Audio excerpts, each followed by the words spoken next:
Hello, welcome aboard to a little bit of an update stream, sorta. I really can't bring myself to play video game stuff right now, even though it is profitable, but it's just a matter of there's a lot that needs to be taken care of today, and I kind of want to get right to. Now, I know people have been in times it's the Titanic ship sinking, and while that is true, yes, some of you will not make it, some of you will die. It is a sacrifice I am willing to make. Sorry, but I'm not sorry.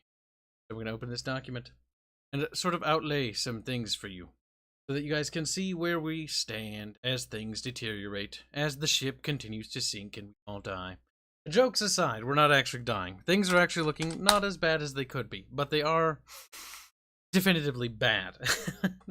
There's no simple way around it. So, immediate concerns, because I've had a lot of people ask. No, I'm not in any particular trouble, as in I'm not gonna starve to death or anything like that. I'll get to supers in a minute. I need to not get distracted. I'm not in a financial situation where I'm going to not be able to take care of myself, or not be able to eat, or not be able to gas or whatever, power, internet. As it stands now, that's fine.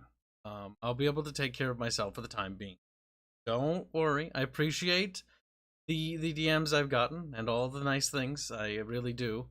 But it's not that bad. And this is also kind of what I was afraid that panic would set in. That's also why I want to do the stream earlier instead of later, because the panic that some people have has me worried about you more than me. So yeah, so what's happening? So our contract with the client that gives me the money I need to basically keep things going at full operations is gone. They have thrown us to the wind. They have decided to abruptly wait to the last minute to be like, yeah, no, we're not going to use you, despite giving us constant reassurances that, oh, yeah, no, we just need an extension. You know, there's some rough things going on behind the scenes, but don't worry about it. It'll be fine. I, to be honest, was kind of expecting this. Like, vendors for large mega corporations are treated historically like dog shit and run through the mill and forced to do things quite unethical, but details, not to be melodramatic. I'm not upset about it at all. Don't worry about it. But yeah, so that sucks. Things are going to be bad. Things are going to be rough, and there's no real way around it. But things are going to deteriorate rapidly. Our ship is sinking, but our ship is sinking slowly. And in a way that I can slowly watch everybody drown. This is going to be the fun part, right? So, I have about 2 months, allegedly, assuming the corporation honors their agreement to actually pay for. I will assume the very least that, which is good. 2 months of full operation time left, and then it's coasting time. It's time to see how far we can coast.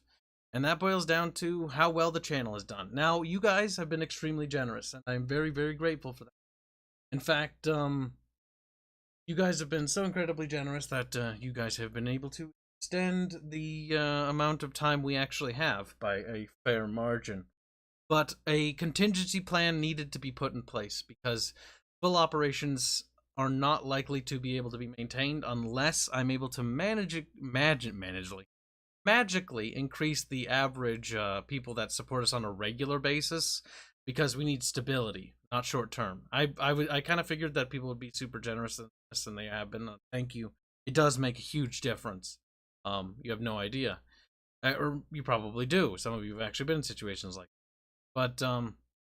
But yes, so that is more or less sort of the idea of what's kind of going on. So in 12 days, I will be pretty much out of a job unless literally God comes down and saves me. Very unlikely. There is always a possibility that something could happen, that things could turn around, but we're not going to assume that, because at this point the has struck, the ship is sinking, contract is over. So I doubt anything's going to be rectified to change that. So get ready for what needs to be done. Contingency plan B is important because it actually is something I need to bring to you guys. It entirely relies on going on YouTube full time. Something that I've been dreading and something that I've wanted to avoid for as long as possible. And I wanted to actually postpone it for 2 years if I could, or 1 year at the least from now. But sadly, that time has not come because we're not fully capable of of actually being able to maintain full operations. We are getting enough actual donations from you guys regularly, from just the streams and from the subscribers to our Patreon, that we can maintain some level of operations. The issue is that it fluctuates, and this is by no means your guys' fault. I'm very grateful for this. Like, even have this opportunity thanks to you guys. It's just, that's just the nature of how things are. So I need to factor that in. And the unfortunate thing is, what I've been doing is running the estimation numbers, and I've contacted everyone on the team because I've been very honest with them. I want everyone to know what the situation and all that, because they have a right to know. Well, unlike how that corporation treated me, I don't want to ever treat somebody that way, because I know what that's like. It's horrific. Spend 2.5 years, wondering whether or not things are going to collapse in front of you. Finally does. So there is the freedom of knowing that it's over, as my friend Arch and I discussed, because he was being very reassuring the other day. The sword of Damocles, as he put it, has fallen. It is good that it is finally over, because worrying about it, well, there's a reason I have gray hairs now. I'm only 27. Happens early. Could be genetics, but it could be a little bit of that, a little bit of good old-fashioned stress. But yeah, it's over. And in that, there comes a little bit of relief. The idea that at least it's over. At least it's done. I no longer have to worry every month, every time that something can't be done. But my new concern is now, what can I do to save operations? Because we're making great progress on the game, making very good progress, and I have a suspicion that this is going to affect said progress quite catastrophically. So I cannot afford to stop. We need to continue going, because if we lose personnel, for example, if I'm not able to afford one of our team members and we lose that said person, that is catastrophic. If it's an essential person, that's even, like, that is the absolute catastrophic, unacceptable. Cannot allow that to happen. So I'm currently crunching the numbers, and I still need to do a bit more on that. I will present you guys with the actual numbers that we need on a monthly basis to even survive. But we'll do our best. Now that I'm going YouTube full time, I'll be able to dedicate more effort into content creation. I have to hope that I'm good enough to justify that. But that's what I mean by the stream being called our finest hour. It's all about me putting in the effort to earn that, and if I can do it, good. If I can't do it, then I failed to do bare minimum. Depression sets in. Lord of the Opossums donated a very generous $100 before the start of the stream. Thank you very much. I appreciate that. VR donates $49.99. Say, stand strong, bucko. Finish the fight. I am working on that. I've got a lot of solutions that I'm going to be running by you, because there's actually been a lot happening behind closed doors that I didn't want to tell you guys now, because I wanted to save that for later, but I don't have a choice anymore. So luxuries are over, so you guys get to know more information, which is good for you, bad for me, because I am more paranoid about spoiling things than anything else, because I do not want to ruin the experience, but I'm left with no alternative. So Gummy Bear donates generous £5. That Kibs losing his job. Pretty much already have. It's just, I've been paid by my pops to work additional 12 days for this month, and I'm going to do that to the best of my ability. Well, because I've been paid for that, because I just be like, all right, goodbye. It's not like he's the one who did it. AR donates 2,500 clips. I don't know what a CLP is, but thank you very much for the very generous donation. He says, sad to hear you're losing your job, so only Kibs win. Well, we're not at that point yet. We have the crashing of the Kibs mobile is a slow and beautiful process, where we tumble down a flight of steps. But yes. So, let us talk about plans within plans, right? So first plan is basically focus more efforts on YouTube content creation. There will be things that will be revived because of this. Things that I had planned a while ago but couldn't due to time constraints. The streaming time will increase to two different sessions. One will be a 4-hour session when normal time is, and then another session earlier than then to catch different people from different time zones. Finally being able to get both time zones for both of our audience. I do not want to do too much streaming, but I need to stream an X amount of days. So I'm going, once I have the budgeting done, my entire team has been extremely helpful and helping me with this because we've been working together on it and understanding.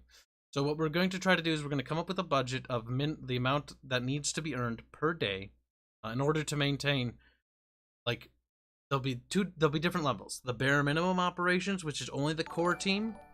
Then there will be the entire team, because the harsh reality is that well, there's only so much money to go around.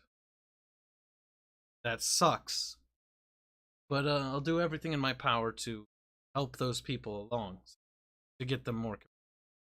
But the core members of the team, people like Sala and stuff like that, and Baffios, people that are making the miniature stuff, or the that are contributing to the lead art, they need to be paid. I cannot afford to lose them, because if I lose them, you know, their lives go on, they change. Even if I get the money back later, odds of me getting them back deteriorates rapidly. So I cannot afford to bend on them. So I have to make ends meet. I've already discussed, now this sounds extreme, but it's not that bad. Indies do it all the time. Okay, listen. We'll be implementing energy rationing. We'll be implementing, you know, fuel rationing, where I will only be doing like the bare minimum things. You know, food rationing. People have sent me a lot of helpful recipes. Disco's offered to help with that, which is, I'm very grateful. Very grateful. Thank you. And please send more. There is no shortage. So my DMs are open, as always. Some people contacted me and were afraid that that was over the line. No, it's never over the line to contact me. It's very difficult for me to get back to people sometimes, depending on the influx of people that contact me. So if I don't get back to you, just repeat send. I will get to you. Just the problem is you get buried sometimes. But yes. So there's a minimum amount that we need to raise per day or per week. I'm not sure how we'll set it up. The stream overlay you see in the top right hand corner of the stream overlay, top right, see that little like blank bar above the chat box? Originally I was going to do something else with that that I hadn't yet fully decided on, but this is cringe. But I'm going to basically set that up to be the thing I didn't want it to be, which is basically the thing for like a tip jar thing, which I find personally disgusting, where it's like the minimum amount, so that way people can see if we're making that amount. I still have to finish the budgeting. I'm going to get the budgeting properly ironed out by Saturday is the goal, so that you guys can see it. We have to factor into the fact that Susan takes 30% of everything because she's a nice lady. But yes, and Jesus Christ, guys. Oh my God. Doman gives me $2. Thank you very much for the generous donation. Says Super Kibs. When? And here's some small dollars. I appreciate it. Every penny counts. Like, we are. You know what? I'll get to that in a second. But thank you. Like, it all adds up. And don't feel bad. Don't feel bad if you can't help. Like, it's, you gotta worry about you. No, you gotta take care of yourself. I don't expect you guys to do that, and I never have. So, worry about you. You know, I appreciate what you guys have done, and just simply being here, you know, is enough. Like, it is helping. If you just watch our content, that helps. If you hit the like button, that helps. It's cringe to say. I hate saying that. If you leave a comment, that helps. I hate saying that too, but you know, it's the language of the business. But Green Branch donates $5. Say, I know you'll pull through this now. Take money. Oh yeah, no, we'll make it through this. I have no doubt. It's just a little bit stressful because I don't like. I'm not good at. I've never been good at letting people go. Something I dread because these people work so hard. and I know that that they, you know, they work so hard, and just I don't want to lose them. It's just that, you know, you know how it is. Yeah. I'm Adzical donates 150 Aussie bucks to say Kibs loses his job. Cowabunga it is. Yep, very true. Very true. Rainer Engel donates 10 Canadian dollars saying, I second only Kibs. Very cursed, but if it comes down to it, you know, you gotta make ends meet. Gummy Bear donates £100. Thank you very much. He says, so when Only Cheeks starting, and a day's pay of McDonald's free. McDonald's isn't that expensive yet, but it's on its way because the economy isn't globally. I understand everybody's in the rough spot. I unfortunately have too many friends who are having similar issues to myself, actually, or even worse. Times are tough. Times are tough right now. And thank you very much. I appreciate that, Gummy. Also, aka Teddy. Shadowway joins a generous 500 bits, says, keep fighting a good fight, Kibs. Every time I hear that, I always think Fallout 3. Gotta fight the good fight. Like, I love that. That was the one thing I loved about Fallout 3 was the radio. Dog or whatever, I can't remember, something like that. Can't remember his name. Something dog. Well, I don't remember. I remember that much. Bolzinger joins $20. Say, keep Kibs, your audio keeps breaking up. Does it really? Is it cracking? Is it cutting out prematurely? I will edit my filters to help with voice suppression. Compressor. Open threshold. The lower the better, right? What if I do that? Can you hear me? Yeah? Did I cut out more? How about now? What's this? Okay, I know that cuts it off completely. Yes. I hope that's better. You will have to let me know if that's better. Shadowway joins 100 bits to say 1 dog isn't enough and 2 is too low. It's 3 dog. Ah, yeah, there you go. Bow wow, bring the truth in the darkness. Yeah. I remember that. Fallout 4 radio sucks by comparison. It does. But let's not get stuck up on Bethesda. Oh, they make me mad. But yeah. Thank you guys very much. That is very generous. If you were curious, you guys have given well over $321 in a single stream. You have been extremely generous, and I feel extremely guilty because I did not want to make this video or stream yet, but I felt like if I didn't, people would continue to start sympathy donating beforehand. The thing is, and before anybody donates more, I want to get this out there quickly. Like, we have 2 months, allegedly, assuming they honor their agreement and actually pay us for what they owe us, you know. I have 2 months of pay. Not of work. I have 12 days of work. It's gone. But that's good because that means I can actually dedicate more time to content creation. Like I said, 2 streams per day, minimum 2 to 4 hours, different periods of time. And that will increase, you know, because I'll have more hours. I might stream a little bit more. I'm not sure. We'll see. But I need to focus on getting our house in order. I'll have to feel it out. Requests will be granted more than I really wish they would, because you guys, I'm at your mercy.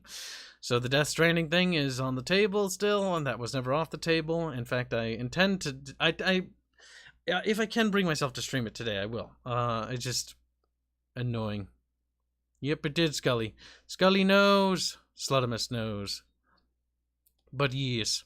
So we'll have the budgeting plan put together, and then we'll see what we can do. If we can make ends meet and we can keep it afloat, great. If not, then I'll have to start exploring additional options. I know I've been looking for jobs locally, and it's very difficult to find me. But I do know that the pizza joint's hiring for $22 an hour. Granted, it's only open during the summer. Hey man, I can make pizzas. I love pizzas. Anything to keep this company flowing must be done and need be taken. That's only if the channel doesn't produce $22 an hour. Because if the channel doesn't produce $22 an hour, that pizza joint's looking awfully tempting. $22 is not shabby, right? I mean, I know inflation makes the dollar a lot worse, but $22 for pizza. I've got food experience. Like, I feel like that's not the worst, unless I've misread the economy situation so much. But yeah. So when I getting my Brony game? As soon as I get fucking Boogerton back up and operational. Boogerton's been a bit depleted. Also, Boog raised his membership level to Bubble Cultist. I appreciate the additional support. Like I said, I've told our team, we're going to get an influx of supers, I imagine, which is happening, and I feel extremely guilty about, temporarily. But then it's the big concern is what happens when it settles. Because things will recede, things will go back to normal, and maintaining operations is important. There's so much to talk about. All right, let's get to the next thing. The next thing I want to run by, I'm not even using this document, I'm just talking about it. Jesus Christ, what a useless. I just keep thinking too much. The next important thing to talk about is what are some changes. So, changes are things are going to be a lot more open than even what they were before with the development side of things, because now I don't have the luxury of keeping it secret because I don't fund like the majority of it anymore. In fact, it's entirely on you guys. So that means that you guys will be brought into the loop more and more about it because you need to know more and more about what you're funding. But yeah. So that's that. So that's going to have to change a bit. The tabletop is going to be extremely open as things go forward. And with the lore, I'm going to have to also be more open. More open with that. I did not really want that outcome, but I don't have a choice. So what I will be doing is you guys will be seeing more lore. What I really wish you didn't see until it was completed. But yeah, so there's that. I'm a bit agitated. Mostly because you guys will be seeing it before it's... Ideally, what I wanted to have happen was that everything would be finished, concrete, solidified, finalized, art pieced and art constructed together. Now I don't have that luxury, so you guys get to see it when it's fluid and in the state I hate the most, at least we're talking about, that I avoid, when it's being shaped, which is normally annoying because when it's being a shaped process, it's rough, it needs work, it's got, holes here and there that need plugging and redrafting and rethinking and redoing again and again. It's like sculpting, except with text, walls of text. And sculpting with text is annoying. But it is what it is. So, I will be opening up more about the Battle of Broken Storms than I wanted to, because I wanted to have the full storyboard done and the voice work done before all that, but that is out the window. And we will be doing the War of the Father following that as soon as that's completed. So, that's coming a lot sooner now. Yay. Yay. Jesus Christ, possums, make sure you're not drinking. That is very generous. I appreciate it, my dude. But I am now concerned that you have had too much. Make sure you drink water. Because make sure you think about what you have in your budget, buddy. Lord of Opossums donates $100. Say so many red supers. Yes, indeed. So many Susan supers. I know. So many. But I thank you for the donation. Also, I accidentally muted those notifications, and I realized it was an accident. That was because somebody was spamming the thing a while back. And the noise is horrendous. I need to actually get a custom sound effect for that. Which I have stuff in motion to change that, actually. But yeah. $22 is 12.59 Russian rubles. Which I believe is still holding out as the strongest European currency. I don't know what that means. Could you take the stuff you've already made and turn it into monetized YouTube videos? Yes, I can. Yes, I can. There's enough to work with that I can start going public with it. The issue is I didn't want that. I know I keep saying that on like a mantra, and it's probably annoying, and I understand. But also, please understand that I had a very clear vision in the beginning of this, and you know, life throws you a fucking curveball, right? I had a very clear vision of how I wanted this to go, and I wanted it to be presented. I wanted it to be very much like perfect, and I wanted it to be like, you know, only when it was finally done with custom music, custom art, just custom voice work, all this uniquely flavored things to really spice it up, to really hammer it home, because I didn't want to just release the lore, because I know from the test group I've released it to, people like it. People think it's cool. Like, that's great. That's awesome. And I have no doubt that my stuff's good and it has merit to it. But I wanted that knockout shockwave vibe. I wanted to really hit it, you know? But, yeah, life finds a way. Yeah, life finds a way to fuck me. Oh well, that's just life for you. Shadow Warrior down to 100 bits to say 1 dog isn't enough and 2 is too low. I read that. My brain is in circles. Tuxedo Blackfoot donates a very generous $20. Say, been laid off twice over the last year. Oh, I'm sorry, dude. Moved for the first job. Moving back soon. Currently employed now. Well, glad that you're employed, buddy. That sucks. Too many people I know are in rough situations right now. I hope we can... No, we're not going to get into politics, but I hope things turn around for the better, and soon. Too many good people having troubles right now. Lord of Opossums 22, let's say, you could do more Battletech lore. It is popular. Yeah, I could, but the issue is, if I just do it the way I'm thinking of doing it, like I would be making content that would be in sort of the same field as text, which would be bad. No. I can't compete with that. I don't have the funding, the resources, and the talent to compete with that. Because lore,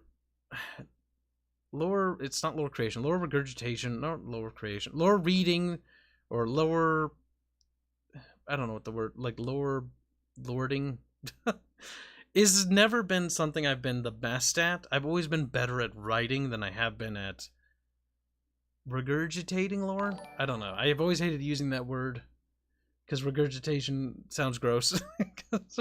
But you know what I mean. Because that is what it is. Like, when you do lore videos on other IPs, like, it's regurgitation of the same ideas, but you need to do it in a fun and interesting and exciting way. And that's the unique challenge. The issue I have is when I read lore, is I'm reading it and I'm like, that's cool, but I'm like, I wish they expanded that. Recitation! That is a much better word. Let us remember to use recitation over regurgitation. Regurgitation sounds like vomit. It up. Lord of Paz, Zagaris donates $2 say, I also like your Battletech lore vids. I do want to do more Battletech stuff, but I probably am going to stream the lore a bit. Sort of like a conversation. Because I am not good with scripts. Like, I can write a script. I can't read. Like, I stutter, I get stuck on things. I fumble words to the point where I mess it up. And then in the editing phase, I accidentally put, like, the wrong mix of the different timestamps because I get so distracted by things. It's painful. Lore presentation, that works too.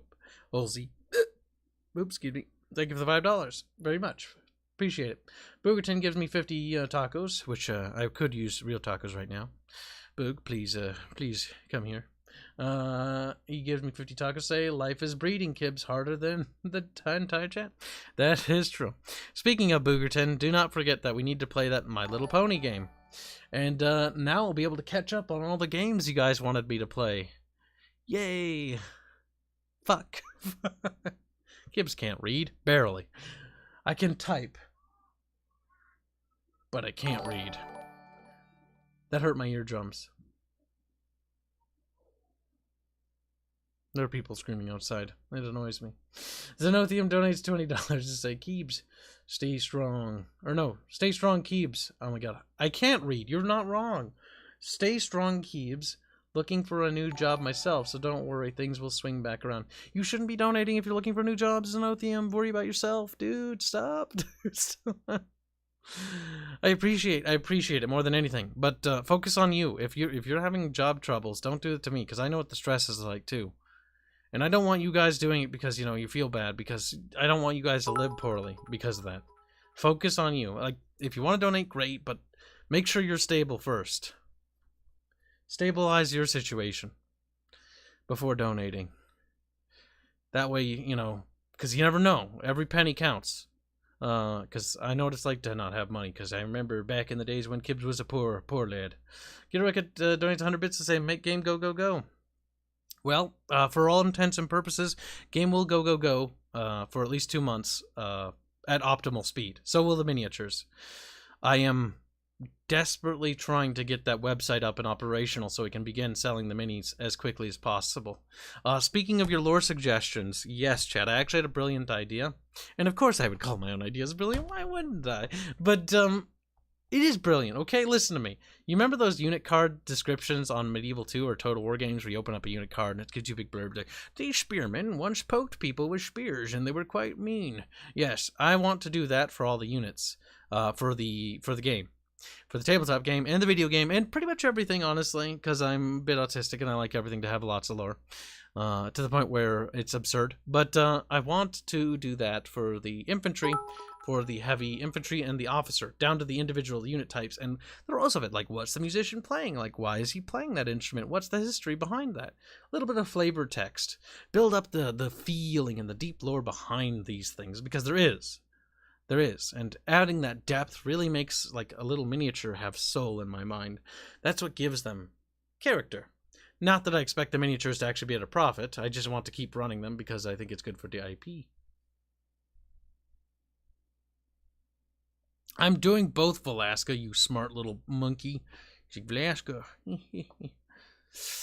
I'm surprised little Velasca's awake. Normally you're on at the most weird hours. It's a shocker to see you here. Hope you're doing well, buddy.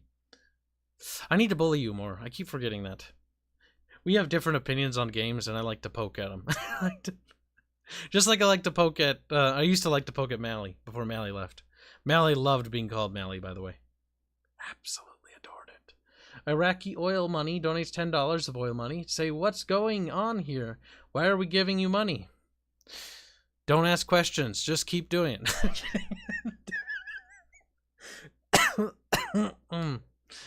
Oh, that hurt. That was also a little bit cringe. But thank you for the $10. We are talking about changes that are coming, and focusing on content creation, because my life is taking a different direction.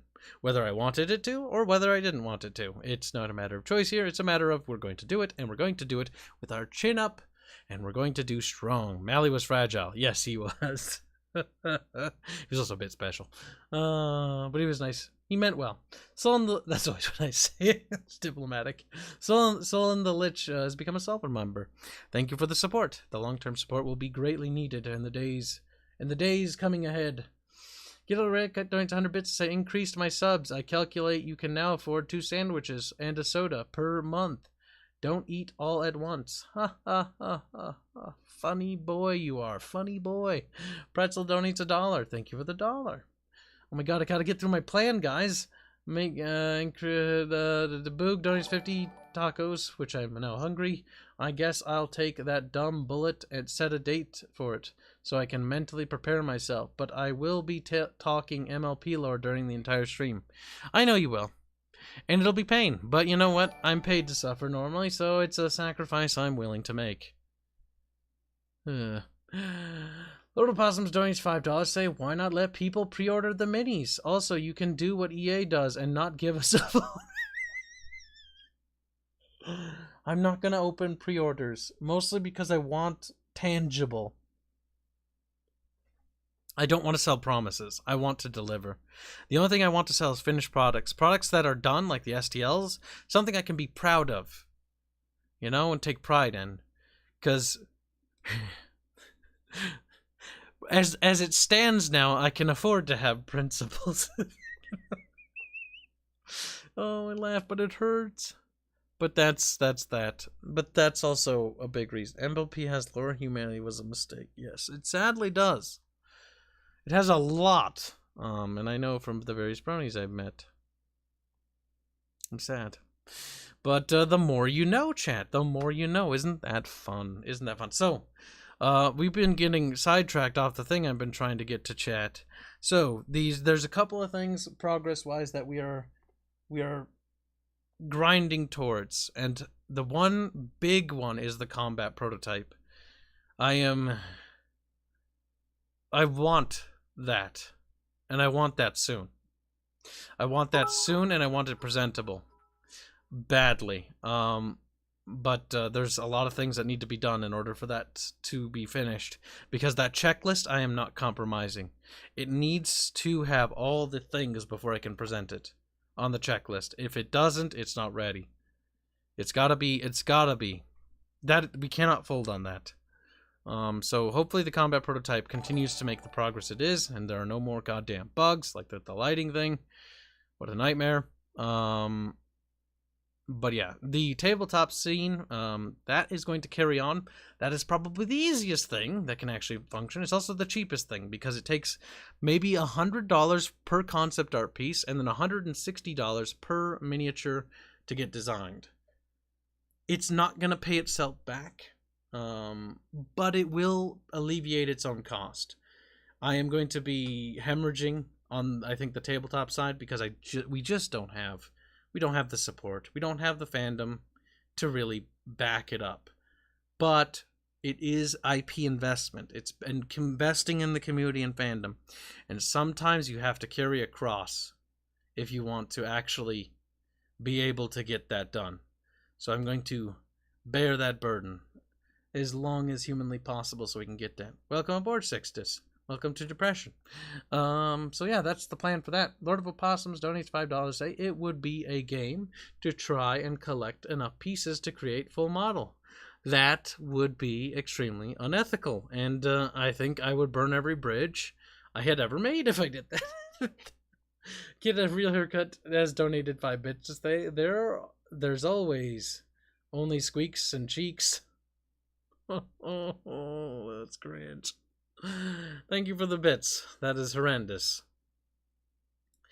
Lord of Opossums donated $5. Say, why not? I've read that. Okay, we're caught up. Thank you very much. God damn it. Get a Record donates 5 bits to say, if you make DLC packs available on Steam for TTS for a small cost, I think you'll be surprised. Honestly, I'm kind of like, I'd have to talk to them about sending DLC packs. It's so nickel and diming. Like, I get the business sense, but it's not really what I envisioned for the tabletop. I wanted it to be, and I still stand by that, I want it to be affordable, extremely affordable, and extremely accessible in terms of how to get it. Like, the STL files, I'm not compromising. They're going to be like $3 at most for like a unit. And then you can, once you have that unit, you can print as many as you want. You want like 10 cohorts, you can have 10 cohorts. It'll come with all the customization options. I'm not DLCing the customization options because that's just nickel and diming. I just don't feel that that's right, and that just doesn't really, that doesn't sit well with me. I honestly believe if I stick to my guns, I think people will actually contribute via, subscribe to our Patreon, maybe, and maybe I'm delusional in that respect. But I think if we can get enough contributions there, we can maintain that to the point of we can just keep going. Like, I'm totally content to have the standards of life that I'm expecting. Like I said, fuel rationing, energy rationing, no AC. Yes, it's hot in here. No, I'm not wearing much in the means of clothing. I'm sorry I gave you that mental image, but that is the harsh reality. Listen, energy costs are expensive, and they've been going up, and sometimes you gotta do what you gotta do to make ends meet. Okay? Sometimes the fan only comes on if it's really bad. Other than that, we just take 2 showers a day, because fortunately there's no water costs here, because it's Minnesota. It's a wet state, there's lots of water. So there's that. Showering's free. But gonna have to shower more, because otherwise this apartment is going to be hell. DLC packs, bad expansion packs, good. Yeah, it was kind of like I had briefly entertained the thought, just hypothetically, of episodic releases for the video game. I am so vehemently opposed to that, like, mentally. But even so, even if we did episodic release, like let's say we completed chapter 1 and we released it, because that is actually relatively feasible in a year or two's time. We could probably do that and actually make that happen. My fear with that is that the scheduling would not be able to be maintained, because I don't know by then. I have no idea what's going to happen then. I have no idea. There's too many unknown variables. Episodic releases, they're not something, you know me. I've never been big on episodic releases. I'm opposed to the idea. Also, I never changed the subscribe thing to an actual custom emoji that we have. We have custom assets. Somebody needs... Okay, you know what? I'll have the time to finish making sure the Twitch stuff has all of its custom assets. I mean, I paid for the damn things. I might as well use them. Thank you for the Prime, Sixtus. I appreciate the support. That helps. That helps a lot. You know what? Let's show you guys something cool, because you guys have been very nice. I wasn't going to hold this back or anything. Trust me. This is the cover. That laugh. But this is the cover for the thing. Not the game. We already have that. This is the cover for the soundtrack. It's multifaceted. Like every art piece I have made and we design, I try to make sure that it's multifaceted so it can be used for multiple things. That way, when we pay for one of these pieces, and because they take time to get done, each one covers like several things. This one serves multiple purposes. It's the OST cover art.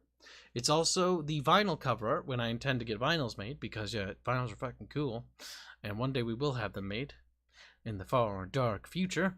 That's why it's as wide as it is, because technically in boxes. This is actually the back half. But this is the progress with the OST cover. This is Show and Sala working together, and they have done a fantastic job. Really, really with the lighting here. Like, it's gorgeous. I have no doubt that our art team will continue to blow things away. Gargura's on the right. Gargura, I don't know what that is. No. I don't know what a Gargura is, but I assume it's an anime grill. But the character is actually Celeste. Just as the same as the thumbnail. She's got the little purple markings on her face. And the little dress. With the little bow tie. Let's see. I gotta catch up. Declaration Pub donates a bit to say, which one is Disco? Disco? We have a disco art. I'm very confused. Okay, if you're asking what the characters are, we have Rhea, Aya, Nezra, and Celeste. And this is the OST. They're playing instruments, and yes, it's canon. Nezra sings, Aya has that... names, I've never been good with names. I literally wrote the lore for this crap, and I can't remember the names off the top of my head. Oh, help me. It's like I forget what it's called. It's a thing. It's kind of like a harp, but it's like one of those portable ones. And then Rhea has a flute. Gotta catch up. Garbwire donates 50 Donkey Kongs, which I can't not feed. It says, what is the best way to help you and team? Patreon, by the way, 50 DKK is 5 Canuckian bucks? Or is CA for $7? I mean, $7, $1, a penny, it doesn't matter. It all adds up. I mean, it matters, but it all adds up. A lute or a liar? I think it's a liar. That rings more of a bell. A lure? A fishing lure? Help me. I hereby claim Nezra's cheeks. Uh-oh, that's not the direction I wanted that to go in, but details. Gummy Bear donates £5 to say, now you have the time, are with going to get Arch, try and teach you command modder operations. When it gets multiplayer, I will collaborate with Barch, because I'm going to help him out, as I always do. And as friends do, I play games that friends want to do, and in exchange he plays games that I want to play. It's part of the friendship thing. So I will endure that game. Use the word endure, emphasis, underline, endure. I will endure things like that. Billy Grant, Billy Tranks, Billy Tranks. I can't. Billy G. There we go. Has followed. Thank you very much. Names are hard. Pronunciation's hard. I can make up names and pronunciations, but reading them?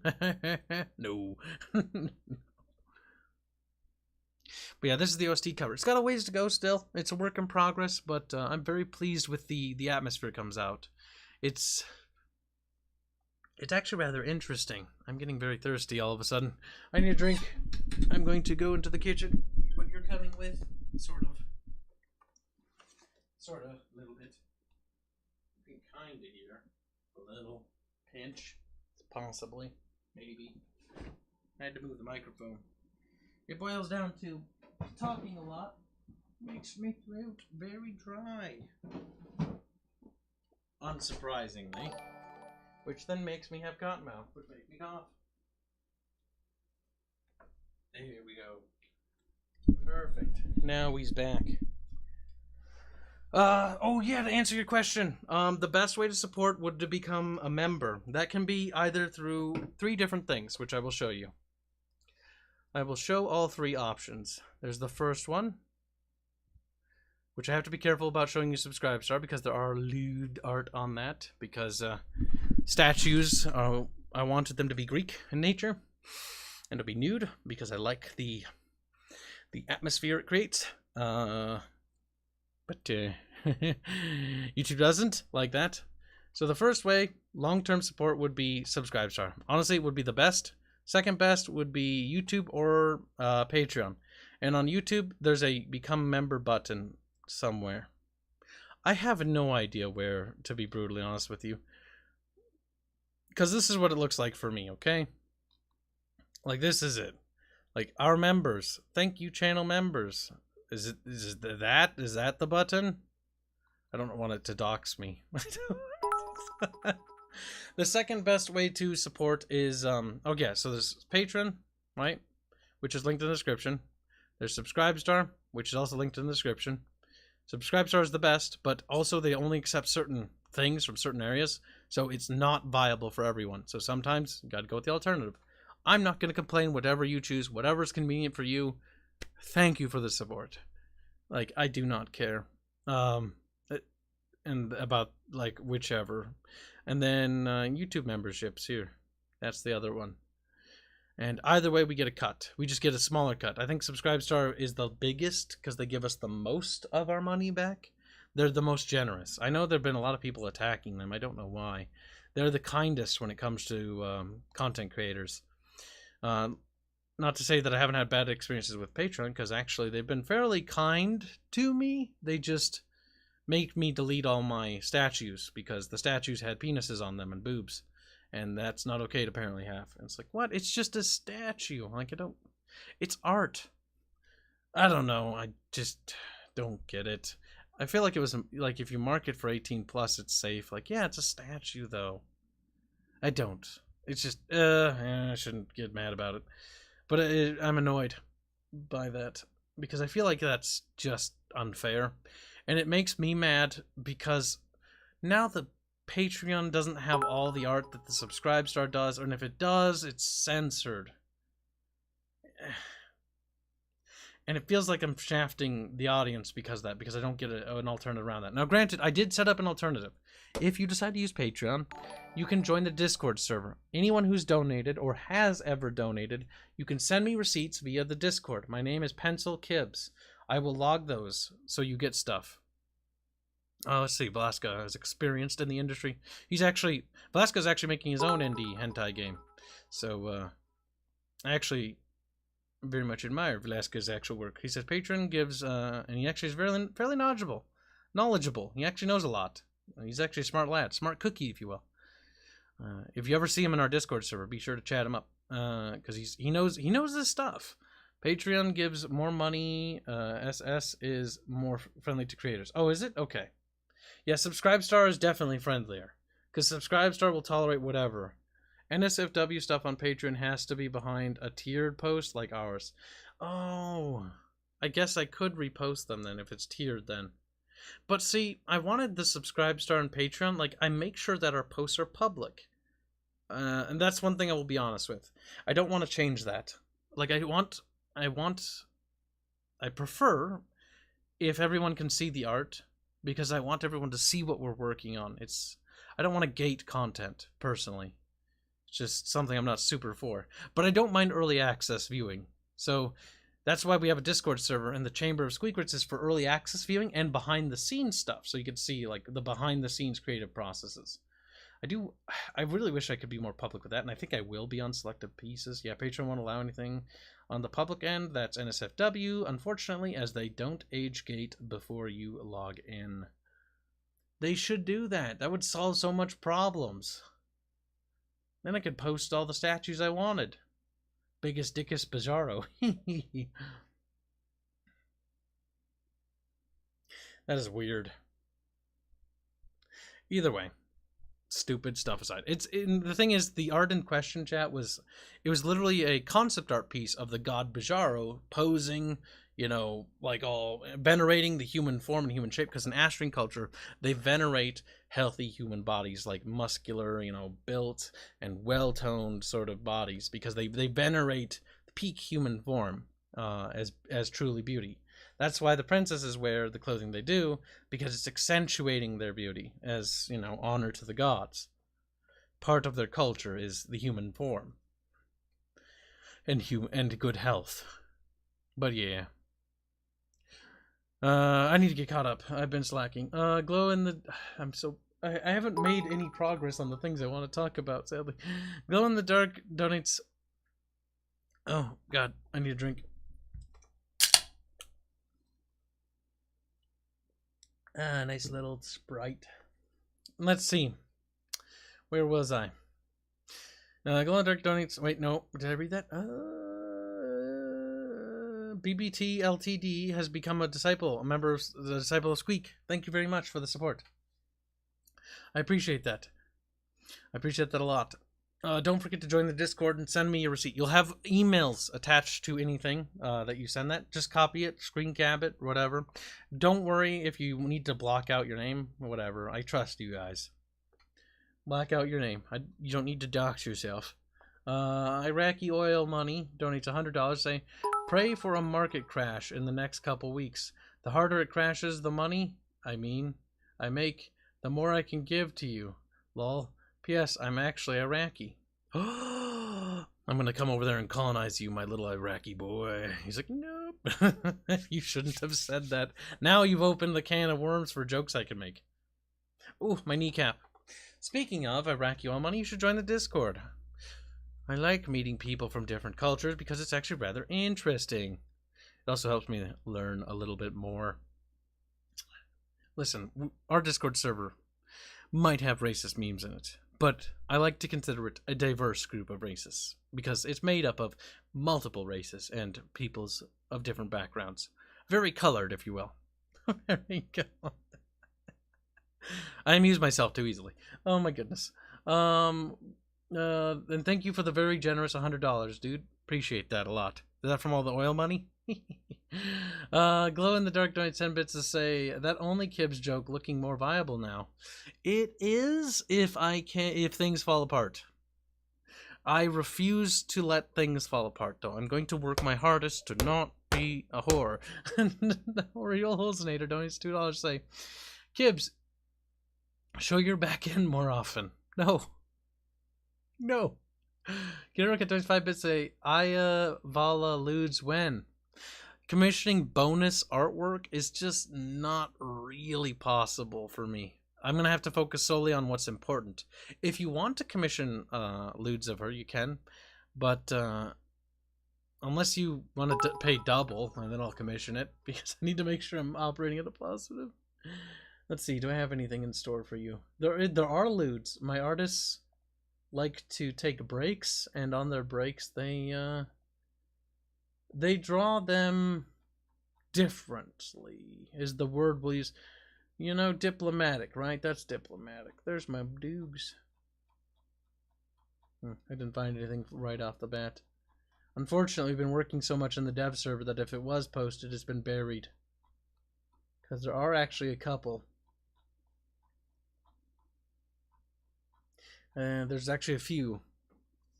Oh, right, catch up. Pay attention. Get a real cut, donates 5 bits, say. Fat shaming, based Astrians. Basically, yes. BTD is me, it says get a real cut. Well, I didn't know, but thank you. Haircut boy is both. Get a real haircut. That's a name. Like, what made you decide to pick that name? That's just strange. Thank you for the support, though. Loots available in the Discord. Yes, they are. Glow in the Dark donates 10 bits to say, Kibs, skip my first bits. Fuck. He donates 100 bits to say, I blame Barch for financial problems. What is the use of your sugar daddy if he doesn't pay? He actually does, and he actually is offered to help in a lot of ways. So I actually appreciate his support, but I don't expect him to carry the entirety of the financial burden. That's absurd. In fact, I didn't even expect him to help where he did. I just appreciate it. Like, on the Archcast, Arch actually pays me for basically I get a cut of all the donos for helping. And that means a lot to me because that helps me in more ways than one. He's a good friend, always has been. That's why I always get mad when anybody makes fun of him. Well, no, incorrect. I can make fun of him. No one else can. Or unless they're my friends, they can make fun of him. But Barch is Kibs' property. Now, Glow in the Dark donates 10 bits to say, you sucky Barch? No. Get in the dumpster. Garrick donates a bit to say, I was looking forward for work out of school, and I thought any employer who read that and had a sense of humor would call me get a real haircut and get a real job. Oh. Well, the more you know. There's the haircut lore for you. Holznator donates $2 say, you missed one, buddy. Christ's sake. Kibs, you should show your back more often. I read that. Kibs, Hell Hill is him being forced to recite the names of characters in his IP, and every time stumbles, everyone points and laughs. That's what I missed. There we go. That is hell. That is hell. But yeah, those are the two places. If you want to know, they're in the description for both Twitch and that. And there's also the Prime memberships on Twitch. I forgot almost about them. But those are the three ways. Twitch Prime memberships, YouTube memberships, Subscribestar members, Patreon members. And that's the 4 ways you can support me long term if you want to, if you feel like you can. And again, if you feel like I'm worth it. Beyond that, there is donating to Super Chats, donating bits, donating through Streamlabs, which is in the description. And those are the 3 ways to donate there. And if you want to help with other things, like, I appreciate everyone who server boosts the Discord community, because I can't afford to do that anymore, because I was boosting the server to make sure everyone got access to all the nice things, the ability to stream to one another. But I won't be able to boost anymore, because I need to cut costs on everything, so I've canceled any non-essential subscriptions. I'm going to have to cancel my patron membership to the only patron I've ever membered for, which was actually not Black. Sorry, wrong person. No, it's Black Pants Legion, because I always thought Tex was cool, and I wanted to support him, but times have unfortunately turned around. One day when things are looking good, though, I'll help out again. But right now, we're gonna have to focus on getting our house in order. And by the way, if you don't know who Black Pants Legion is, he's a really cool YouTuber who I really admire. He's also known as Tex. He does Battletech lore video. Just the nicest guy. Nice guy. Super wholesome. Very cool. And I like Battletech a lot. And so I also like other people who do Battletech lore. So check it out. I haven't watched his content in a long time because I want to do the BTR project. I still do. And I'm trying not to watch any other Battletech lore stuff so that I don't get too inspired by others and think in my own terms when I make it. So I sort of come off as me, not as somebody else, because I am impressionable. Get a record a bit to say, can I get a refund if you turn out not to be worth it? Depends on how much and how much I like you. You missed my last one, though. Oh my goodness, Grammartron. Is there anyone else I missed? You do not need to donate for that. Just at the Bickering Bunch. At the Bickering Bunch. And I will go back and read it. Christ's sake, you didn't have to do that. Thank you, though. You missed my last one, lol, for $2. God damn it. Slow down on the supers. I gotta get to the things I need to talk about, too. Grammatron donates $5 to say, sorry if this has been asked, but is there any chance you find a new corp to be a vendor for? I just saw the stream and watched... Oh, god damn it, it moved. Watched the beginning. thank you for the $5 as well. Yes, there is, and yes, that's what I'm doing. So, here, Wolfman, and anyone who donates now, I will read them. I'm marking it right there so I don't miss any fucking more. And I need to get this off because of getting stuck in circles. So, yes, I'm looking.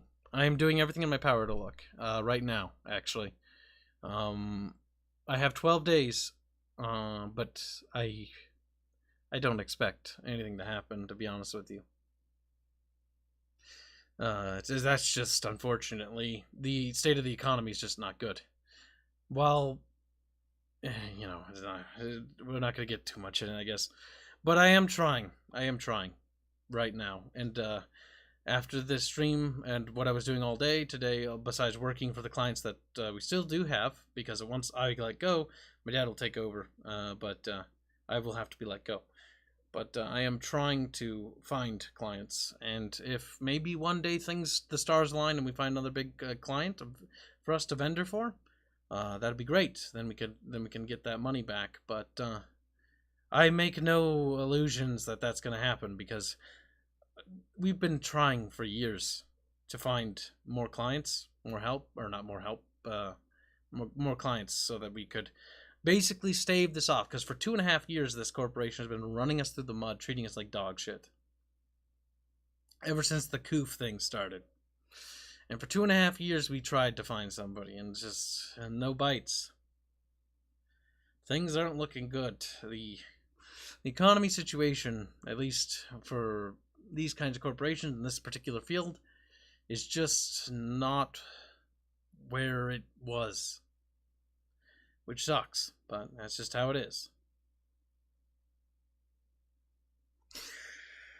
But that's more or less the idea behind that. No. That's not 100%. Oh wait, before anybody makes donations, think that's how that works. Because I think there's a miscommunication. So if you want the pretender rank, it's $100 to have that rank in the Discord server. Now listen, before anybody does anything, that means that once you have that rank, you keep that rank. That's permanent.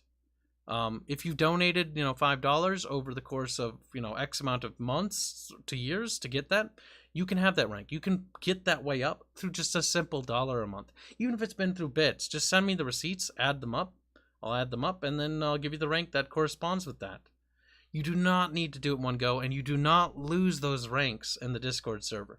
The reason why I made those ranks in the Discord server was because I asked my team that I wanted to honor the people who had supported us when we were small, when we were little, when we were struggling like we are now. And I wanted to support them in a way that I could return that generosity. I know it's not much, but I wanted to basically include them into the early prototyping and testing. And it does not need to be $100, by the way, to do that. That's just like anybody who's donated, even if you're just a salt money, even if it's just $1 once, will be able to get access to the early access side of testing and helping there. And that's for the closed testing. I do want to switch over to public testing, but those who donate an X amount will actually get free stuff. Like you will not have to pay for the minis if you're a pretender.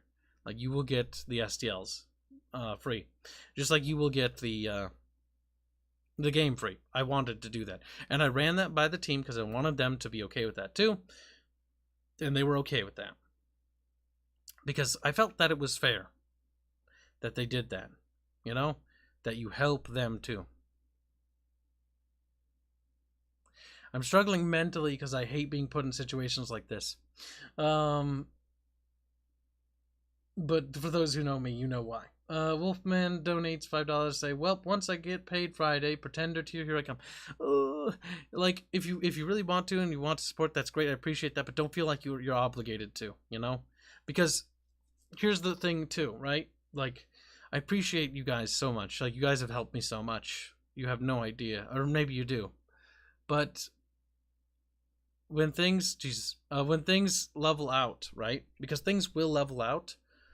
I need to stay focused and think about that because, well, the surge of help is great now. It's the concern I have is sustainability, right? How can I sustain the team long term. This helps.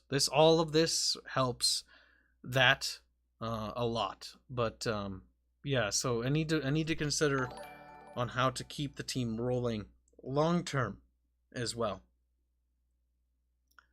And the Holznator, nope, Iraqi oil money donates $5. Say it's okay, Kibs.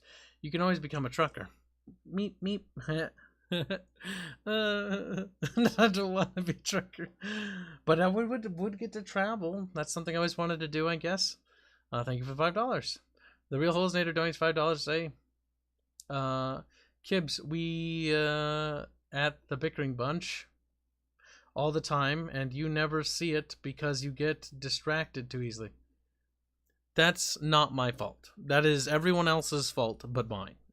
Anyone and anything, maybe it's YouTube's fault, maybe it's the chat box's fault, maybe it's chat's fault, you know. Anything where I can deflect the blame off of me and onto something or someone else is convenient, because it, number one, makes me feel better, number two, makes me feel like I did nothing wrong, and that's a good thing, right? We need to do that, right? Yeah, don't argue with me. Agree, chat. Blindly follow, yes. What was it? Halsey I read that. Thank you for the donation. Thacker donates a very generous $50. Thank you very much. And for those who have donated, please join the Discord server and get the ranks that you are deserved. You are owed on the Discord server. You still have to obey the rules because there's no favoritism. That is the rules, because I promised the audience that I would never show favoritism. But you should get access to those rooms. Okay, now I'm offended, Boog. That was a joke, and now you made me angry. You too, Grammatron. Now we have problems. Kibs is pulling an Amber Heard and blaming everyone else. Wow, I haven't even been following that thing, and I don't want to, and I don't want to know, but now I know more than I did before. So, god damn it, Boog, and god damn it, Grammatron. And now, the joke no longer is funny, it now has a sour taste. Thank you for ruining it.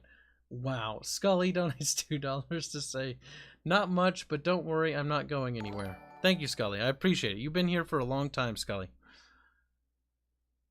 And it doesn't matter if it's not much. Like, every penny counts.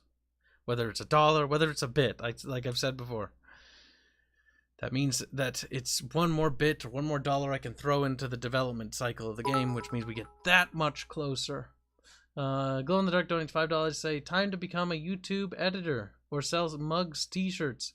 You know, I could have gotten that pretender role, but I'm cool. I don't need a title. Glowy, you can get that title, and I recommend you do get that title. You paid for it. God damn it. Go get it. I'm in Discord right now. My DMs are open. Just send me the receipts. And they don't a bit say, but he will shit the bed. Haha, I left a grumpy for you, chat. I know that much. God damn it. Oh, I was hungry before, but now I'm not. Let's see. Glow in the Dark donates $5. I read that, you idiot. I read that too. God damn it. Rainer Engel donates $5 Canucky bucks to say, admit that you're a VTuber and I'll send more money. Oh, that's cruel. That's cruel. No. There are certain things we can't bend on. If I say that, then I'll get more money. See, you promised. But now I feel bad. If I do that, that means you'll give me more money. Oh, the guilt mixed with pride, it's complicated. Lord of Opossum 22, let's say, guess who became a defender, baby? You possums. Did you do it? Possums, I don't even know. Where are you, possums? Guess who became a defender, baby? What does that mean? Hey, he's a PNG tuber. Get it right. Actually, it's a GIF tuber. Also, I can't afford a VTuber model. Unless somebody wants to commission one for me. But I need to focus on work. I watched 2 VTubers play Minecraft for 4 hours today. It was pretty great, says Velasca. See, now you're just saying that. I see what you're doing. I'm not a fool. I'm not a fool. How much for a costume title in the Discord? I want to be CEO of the Middle East. For that, that's not something you have to donate for. That's something you have to earn through community interaction. It's not impossible. We like to merit system that a bit. We have made titles for people before, if they've been good boys on the server and behaved and helped with the community. Let me give you an example of my favorite simp, Squealy Kitty. Squealy Kitty is a perfect simp. He represents... Now Squealy's mad. Squealy Kitty represents everything that's good. He reminds me of a good friend that we used to have. A friend by the name of Hayden, who joined our community a long time ago. Very nice guy. And I remember the reason why, like, what I liked about those people, not just because they were great people, is that they actually help out actively. Like, Reguline helps out, you know, he contributes, he posts links to the stream, he, you know, participates with the community. That's the kind of, like, moderators I want, even though he's not a moderator. But if, you know, when the day ever came, he might become one. But, you know, he's active in the community, he's actively, you know, participating, helping people out, and, you know, helping to grow our community. And that's the kind of stuff I like to see. That's the stuff that makes me, god damn it, that's the stuff that makes me feel very happy inside. That makes me feel like, yeah, we're building a community that's super, super cringe, and it's super amazing. Like, we are the best. There's no cringe I would rather be than me. But thank you for the $5 reduce, Iraqi oil money. But you will be a pretender for sure.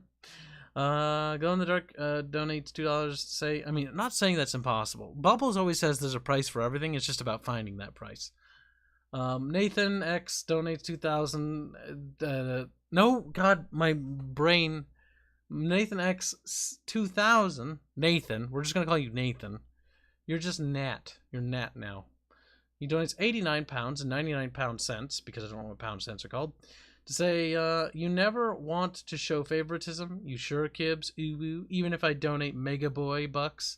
In all seriousness, the outpouring of support on the stream must feel very endearing to you, and just shows the community you've built. Best of luck to the team. Yeah, no, I mean, the support is, like, always been something that I have always been grateful for, but I didn't want to do this stream because I didn't want, I don't know, I didn't want for people to do this, not necessarily because I don't want the support, like I need it, but it's difficult. I didn't want to be put in a situation, or to put people in a situation where they feel guilted, because I feel like no matter how I put it, no matter how I slice it, people feel like they are obligated to do that. And that's the thing I wish I could avoid.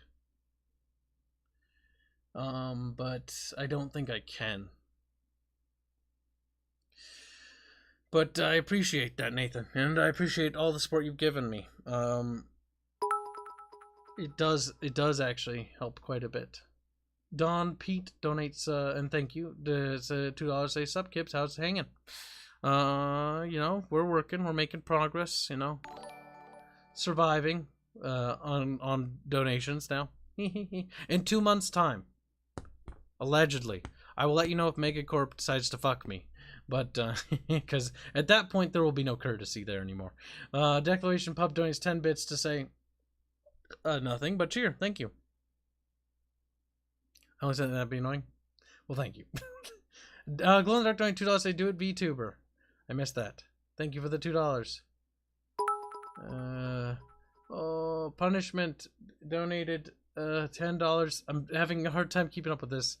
Here comes super support. Rob has told me how much you both... Okay, let's take a drink and restart, because I can't read.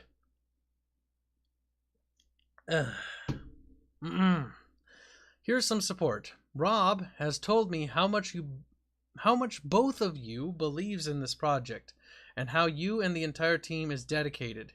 You're a good guy, Kibs. Keep your head up, buddy. Glad to help a little. I appreciate it, Punishment. Rob as in Robin, or Rob as in Robert? Because there's two Robs. Robert is our composer. Robin is our lead animator. And only animator. Can't afford any other ones. Couldn't find any other ones. Not that I could anymore, not that it matters anymore, but yeah. But yeah, no, I appreciate that. I'm glad that people see that. That makes me happy. The pretender rank on Patreon, says Lord of Opossum, for $2. Oh, Jesus Christ. Thank you for the support, the possums. But make sure you drink water, possums, and I won't feel bad if you have to cancel that later. Like, we've had incidents where people got drunk before and they gave too much. Maury. Yellow squint size. Just, you know, I appreciate the support. Get right, donates 5 bits. I feel obligated to support you if I ever play this goddamn game you've been hyping. God, I fucking hope so. If this game doesn't get made, then either something really, really bad happened and I'm dead, which is bad. Get right, donates a bit to say Kibs is choking up on all the masculine. I'm not choking up. You can't have a. There's never been a single point in the stream which I've been choking up. I've been taking this with a straight face. I would never. Zagaris donates $5 to say you're gonna get the community support and you're gonna like it. Flumbus wumpus bim bomb theme flurm boom boom. I'm Joe Biden and I approve this message. What? I mean, if a multi-billionaire wants to support us, I don't really mind. Money is money, friend. Robert Music Man. Okay. Yeah, Robert Music Man's great. Robert Music Man has poured his heart and soul into this project, and honestly has gone above and beyond, like, everything I could have ever hoped for.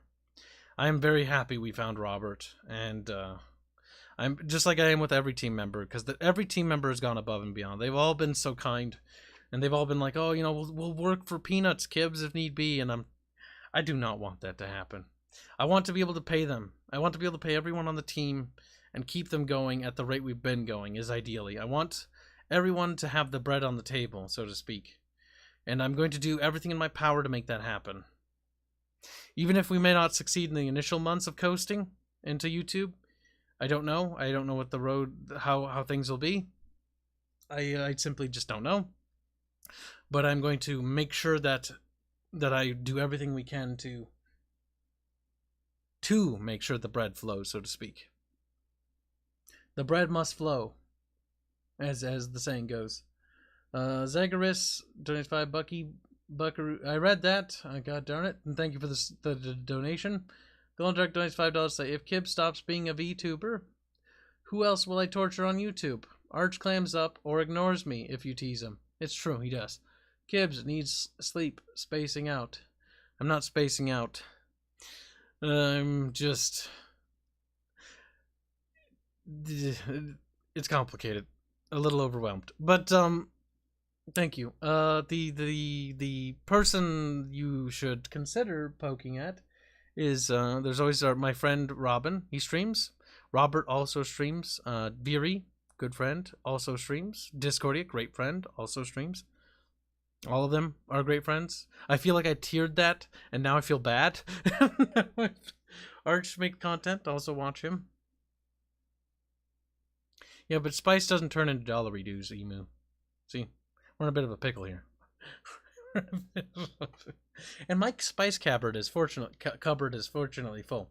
I made the advanced decision to get a lot of spices beforehand, like a year ago, so I'm very happy about all the dried spices I have. I will not have to worry for spices for a while. Because if anybody knows how Kibs likes to cook, he loves his spices. Adores spices, seasonings, and sauces. Mostly because spices, seasonings, and sauces are relatively cheap, and they can turn cheap food into pretty decent or even like alright food. Because I buy cheap food to try to make sure that I can alleviate penny pinch as much as possible so I can get the funds into the game. Because I want more than anything in my world to get this game. Oh shit, I haven't streamed for months now, lol. Robert, you're slacking. You are all supposed to get more popular than me and then shill me and carry me to victory. What happened to the plan, Robert, Smashton, Discordia? Viri wasn't informed of this plan, but I'm throwing her into the bus too. Thunk thunk. Pancake. Viri is drunk streaming, I know. It's rather cute if you want to check it out. I would not blame you. But she is. And she sounds absolutely retarded. It's beautiful. No, computer, don't do this. And I won't say that bad word again. There we go. Iraqi oil money, $25. Say, all right, now that I made a name for myself, tell me where black is. My knee hurts. I need something to rest it in. On lol. Do you mean black is in Black 1917, or you mean Brother I couldn't even finish his name. Brother Strato. Thank you for the donation. Very generous. Get Rocket donates a bit. Say, I read that. And she is. She's very cute when she is drunk. Going to have to do that to her. Tim Pool Syndrome. It's complicated. No. I feel like that's an insult for some reason. Why do you do this? RP was off last week because Dev was watching E3. RP's going to be off only this weekend because I need to do the budgeting video. Because budgeting is going to be finished by Saturday. And I will be probably tired from all the various estimations and number crunching. I'm going to ask for Hanse's help to expedite the number crunching. If it goes well, maybe it won't have to be, but I think people might have already made plans. But we'll see. Because Hanse has been super helpful. Hanse has been also generous because I feel like he feels bad for me, and he bought me a game the other day. He bought me the Starship Troopers game, and I will fully intend to stream that because I'm actually looking forward to the Starship Troopers game. Also, Little Barch joins us. Kibs is poor. This makes him property weak. Arch can type. He promises. It makes him property, as I am now his sole employer. That is actually true. Barch does actually employ the Kibs. Just leave that silence. Let that hang there. Chat's like, oh my god. Let's catch up. The Real Holes in There donates $2 to say, why did Skaven RP have to stop? The Skaven RP is only temporarily. It's only because of the number crunching thing, like I mentioned, because I imagine that's going to be a while, because it's not going to be one estimate, it's going to be several. The first estimate is the bare minimum, which means that's the one I'm afraid of. That's the one I'm actually terrified of. That one means that I cut all non-essentials. And that's the one I'm the most petrified of. The other one is the one where everyone gets a commission, and the core team gets their full funding. The core team of the essentials, and then everyone still gets a commission. That's preferable. That would be my best hope, honestly. The next best one would be full operation, or not full operation. That's a full lie. Operation as is, which means operations as they are now. That one, to me, I don't think is possible at the current point in juncture. If we had 2 more years to build up and like an additional like almost $1,000 a month, maybe. But maybe, probably not. That would be unlikely. But then the third one, or was it the fourth one? God, that's the fourth one. I'm fucking retarded. That would be the bestest thing ever, which would be full operation, which means full team, full programming team. Not full, like, that means all the personnel we have transfer over to full time, and project actually functions 24/7. Well, no, not 24/7, because that's illegal. But you know, you know what I mean. They work full time, 5 days a week. That would be the best. That's not. I don't think that's possible. That would be like multiple thousands of dollars coming out of nowhere. Crazy Templar donates £5 to say, have you tried making curry? Lots of spices in it, and you can make large batches of it for multiple days.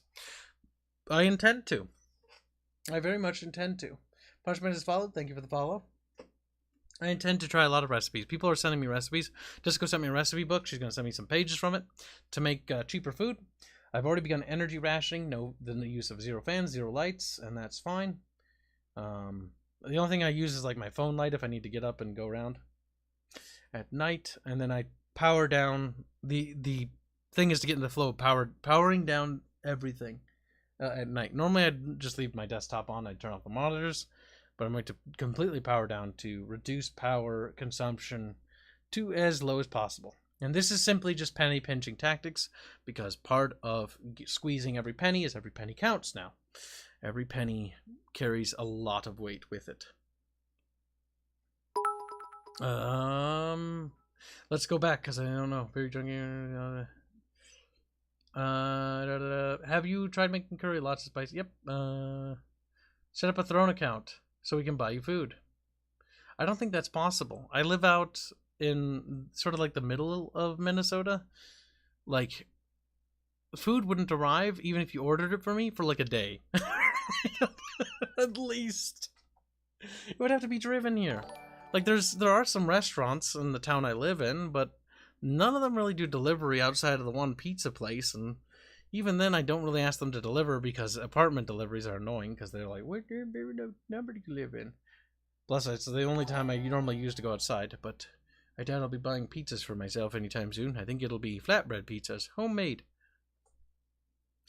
Oh goodness, okay, I'm going to mark that super there, and we're going to get to those ones, and then I'm going to get through the rest of the things I want to talk about.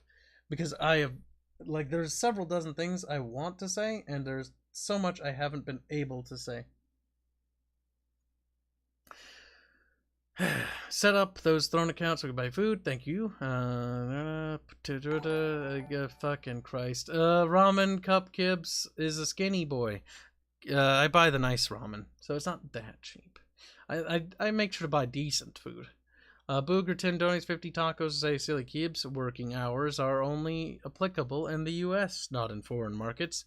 You're free to slave drive your third worlders as much as you want. I technically am, but the people I've worked with some of them have been abused like that, or in some of the worst jobs ever, and I'm literally like the white savior to them. Not that stops them from being racist to me, but you know, I'm not calling me wide-eyed, or white American, stupid wide-eyed American. Yes, that is the common one that they say when they're mad at me, when I'm making changes to the art. For Lord. It's all said in good jest. But that is the insults I've stupid wide-eyed American. Stupid fat American. Those are the common ones. They're angry. They're just jealous because they can't afford to eat down there, okay? You missed a glowy donut? Fuck! Oh my god. Tim Pool Syndrome, it's complicated. I read that. Kib, stop being a VTuber. Who else will I torch on YouTube? I read that too. Kibs is cooking up all the masculine air love. Glowy. Are you sure, Tim Pool Syndrome? I'm fairly confident I've read them all. Arch walks into the office, says Glowy. Oh, that's the one I just got to. And I just said I was marking it so I could talk about things I want to talk about. Arch walks into the office. Secretary Kibs, I'm going to need you to stay late again. Imperial Guard uniform is necessary. Also, bring the lube. No. Quite tragic, really. Whatever pays the bills.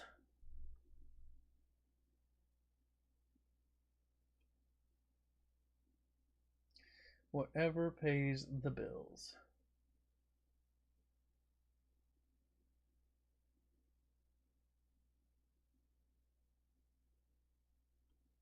Sorry, I'm just checking over some things.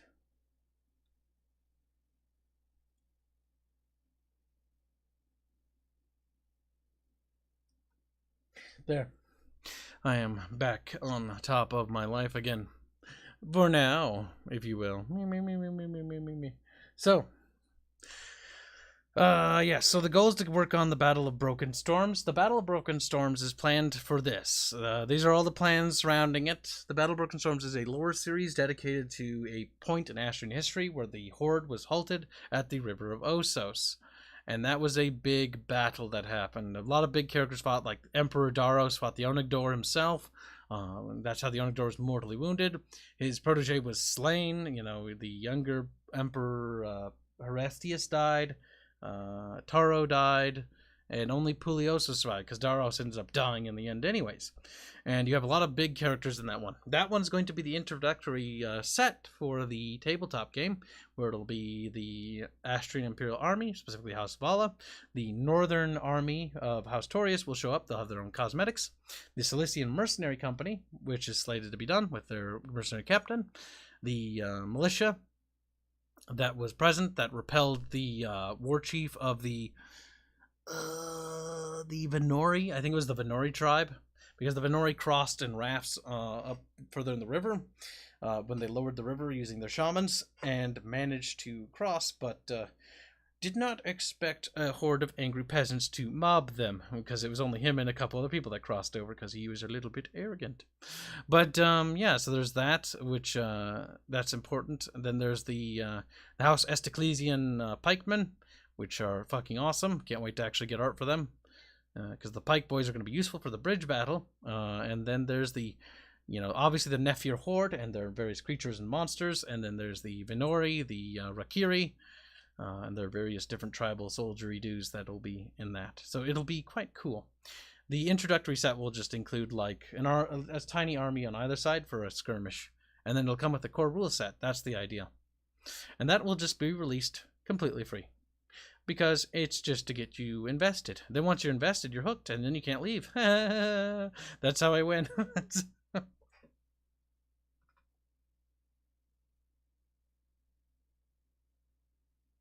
By the way, tell Blondie Rakita is a slut. Wants to do the Archcast, but needs to remind the boomer, because he forgets months. Also, Discordia's rating. Welcome aboard, little Disco Chan. I hope you had a good stream. And yes, we do need to remind that Rakita boy. Nathan donates £9 to say, roses are red. Kibs is the best. He should also think about dodging the IRS. Sadly, no. I do not want the IRS coming after me, because I'm not suicidal. But I want to live. But yes. That is the plan with the Broken Storm. So the Broken Storm will be both for lore. It'll also be for the tabletop, mostly. The War of the Father serves more of the video game lore, because it's about Crondrius and Nidus overthrowing their father, who's driven mad through things I do not want to spoil, because he kills his own wife and beheads 2 of the House Lords that he summoned, because he summons all the House Lords. And then their son is his eldest son, Nidus, firstborn Prince Nidus, raises the banners and revolt against their father. And there's a whole war for that, and that's a big series too. That's only 2 years, unlike the Battle of Broken Storm, so it's a bit longer, but there's all the House Lords. And that'll be like a preamble to the start of the game lore series. So it'll give you very much big insights into the Crisis of 1022 AE, which is the start of the game. It's called the Crisis of 1022 AE for a reason. And be sure to pay attention to the lore for that, because, and even for the Battle of Broken Storms and anything I release, really, because it's all interconnected, actually. So listen to everything, actually. But definitely the War of the Father, if you want to only pick one. Because when we get to that, there's a lot of things, if you pay close attention to, that are seeded, because I like to seed ideas deep. That sounds weird, but you know what I mean. But yeah. Yeah, so that's the plan for those 2 things. So the tabletop stuff will carry on. The core rule set is planned to be free. There's going to be a free introductory set with heroes and basically armies for 2 sides, like basic armies, not the entire army rosters. And that's it. STLs are planned to be sold at $3 or less. That includes entire cohorts. So an entire like legion of dudes is only $3. That comes with all the cosmetics and any different skins and stuff like that for that specific house. Because how I'm going to do the different sub-factions and for my IP is, so House Vala, if you've seen the House Valan troops, which, here, you know what? You little monkeys, I have art for it. Here's an can't speak. A House Valan officer. Here's some of the aesthetics we have. This is only some of the art, by the way. You can actually see, if you look closely, you'll notice almost the feathering with that scale there. That it resembles the house's owl and the imperial symbol of the 3-headed owl. Then you just have a little mustachio man. Carlos and his face masks. He loves them. Then there's some basic troop helmets so that you can see the aesthetic. There are different houses. So each sub-faction within a major faction will more or less have the same rules, except they'll have a few special units and special things to differentiate them. The other special thing is of different officers. But they'll have completely different aesthetics. So House Vala will have this aesthetic. You know, a lot more work needs to be done on this, by the way, to differentiate them, because I'm not quite satisfied with the differentials yet, because they're still a little too similar for my liking. But here's some ideas for the House Torius officer. And then there's the difference between standard. Obviously, their banners will have different flags, symbols that represent them. But House Torius is north of House Vala. They are always been considered the more militarized or blunt house, the house of iron and steel. They are stonk, they like to bonk, and they have always been the military backbone of House Vala. Very closely loyal, just like House Esticles and the Council of the Vacant Throne to the south, because of the whole thing with them.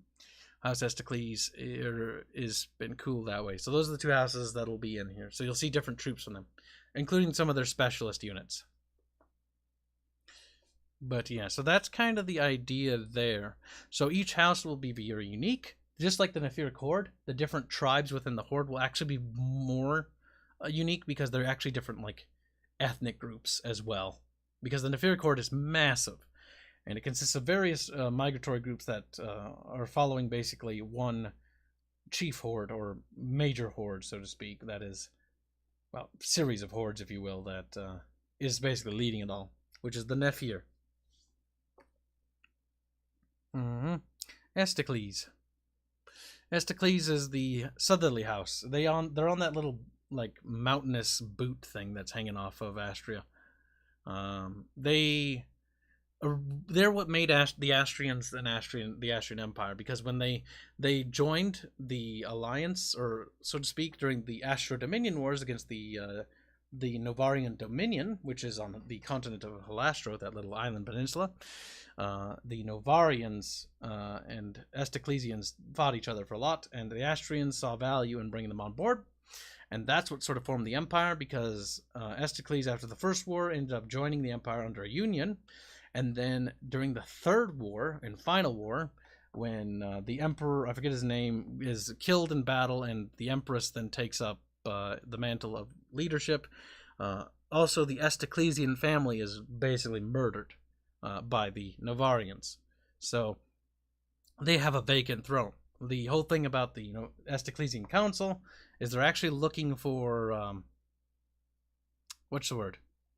They're looking for a lost heir, whether or not that exists or not, for their throne, because there is no throne. There's nobody to sit on the throne. It's just a council. Has been for centuries.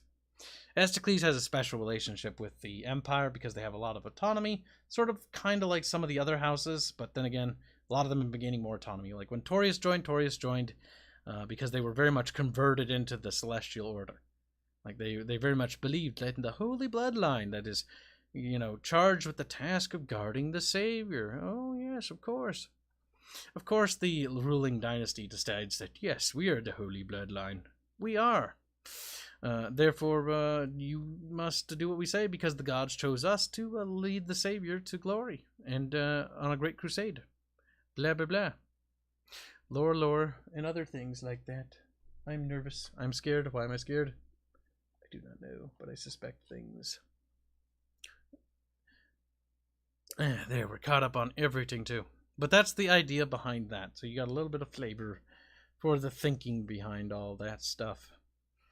The Astro Dominion Wars are cool, and I want to do stuff with them too, because that's back when they had the winged... Or no, that's before the winged.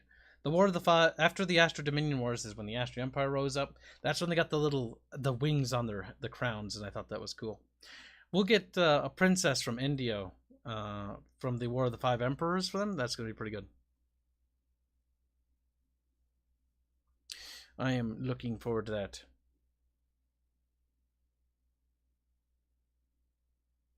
This is the end of the stream, isn't it? No.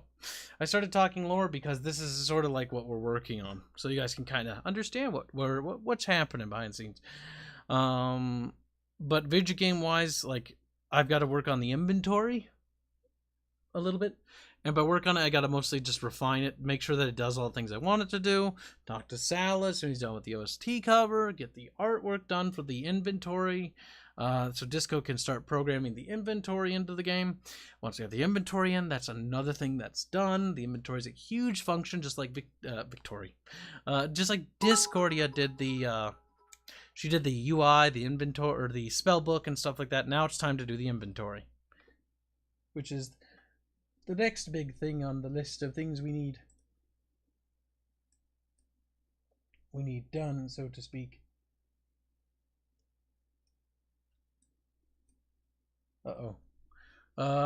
Declaration Pub joins a bit to say good night, sweet Kibberoony. Alright, good night, Pub. Take care, buddy. Robert says, there's no end. We are all trapped here for eternity. I wish you were, but sadly you're not. You can escape at any point, which is regrettable. I must say, chat, you little weasels. How goes the rule set? So the rules, okay. Let's type up what I'm thinking mentally so you guys can understand, because you guys are smarter than me and probably know what's better because you're stupid. So here's what I was thinking. So there's like initiative, right? I don't know if typing this is better or just simply saying it. But so for the rule set for the tabletop, I was thinking basically who determines goes first, D6. You know, D6 is required, you know, highest roll determines who goes. I don't know why I'm typing this. I could just say it, but I'm also typing it because I know some people like for me to type it up. Got the lore for your game all set, Kibs? Not really. I have a lot of it done, but it basically is on the levels of... It sounds pretentious to say that. How can I say that in a way that doesn't sound pretentious?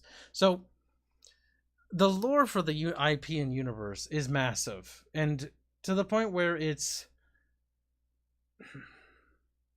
I don't like that. We're not gonna use that analogy. That would be good as an analogy, but it just sounds cringe. The idea behind it is that it's a massive IP and a massive universe. So there's like this, you know, there's deep lore behind the cultures and the nations and the religions.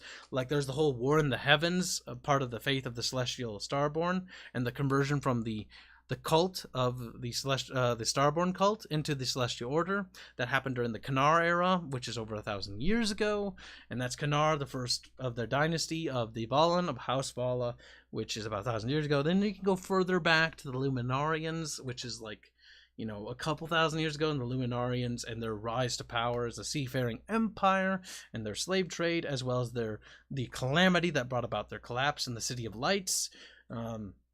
The mutations of the abnormals from the Illumine that of the colonies in Avagaria, they turned into the Giants of Budanawa, and you have, you know, that, and then you have the Federal Republic of Galay, which was a colony of both the Novarian and the Astrians, but during the Astro Dominion Wars, it was taken by the Astrian Empire. Then it seceded once the Empire was waning during their migratory period, which is the invasion of the Agorial, and then it became the Federal Republic of Galay, and has an influx of both Novarian, Astrian, and Cardovian, as well as even Sophian culture groups, all meshed together into the various duchies and dukedoms, and they have an archduke, so it's like this whole fucking thing. Then there's this nation that was born because of them, Confederacy of Bastar, because people were not happy that the wars just followed them to the place they migrated to the point where the Federal Republic of Galay is kind of like a Holy Roman Empire in the New World scenario, where it's very disjointed and it's got lots of internal problems between the Archduke and the various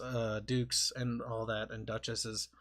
And so that a lot of counts and other people migrated through the Venor. I think they're the Venor or whatever, a shamanistic tribe that allowed them to migrate through.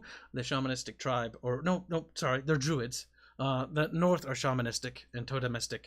Or no, are those animists? Fuck.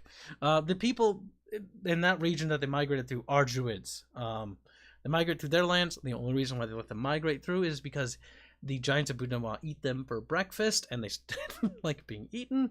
So those people migrated through and stuff like that. And so there's all sorts of stuff. I mean, you want to see art and pictures? Pictures, Chad, pictures. I like pictures. Look at them. I don't have art for all this yet, but I have some. All the art for this is insane, and I need more Mooney. But that's life, you know. That's life in general. It's gonna take a while. Actually, no, it's not even money that's the problem with that. It's time. That's the more honest answer, I feel. Time.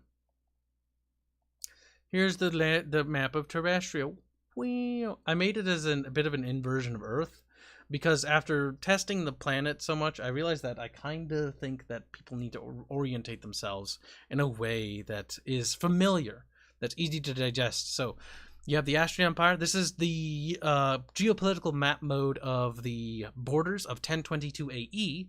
Bear in mind that there are different times and different maps as these nations grow, shrink, and a lot of nations that exist in the past, like the Fallen Kingdoms area, which is here. Fallen Kingdoms area was referred to, also known as the Westfold by the Astrian Imperials, and also known as the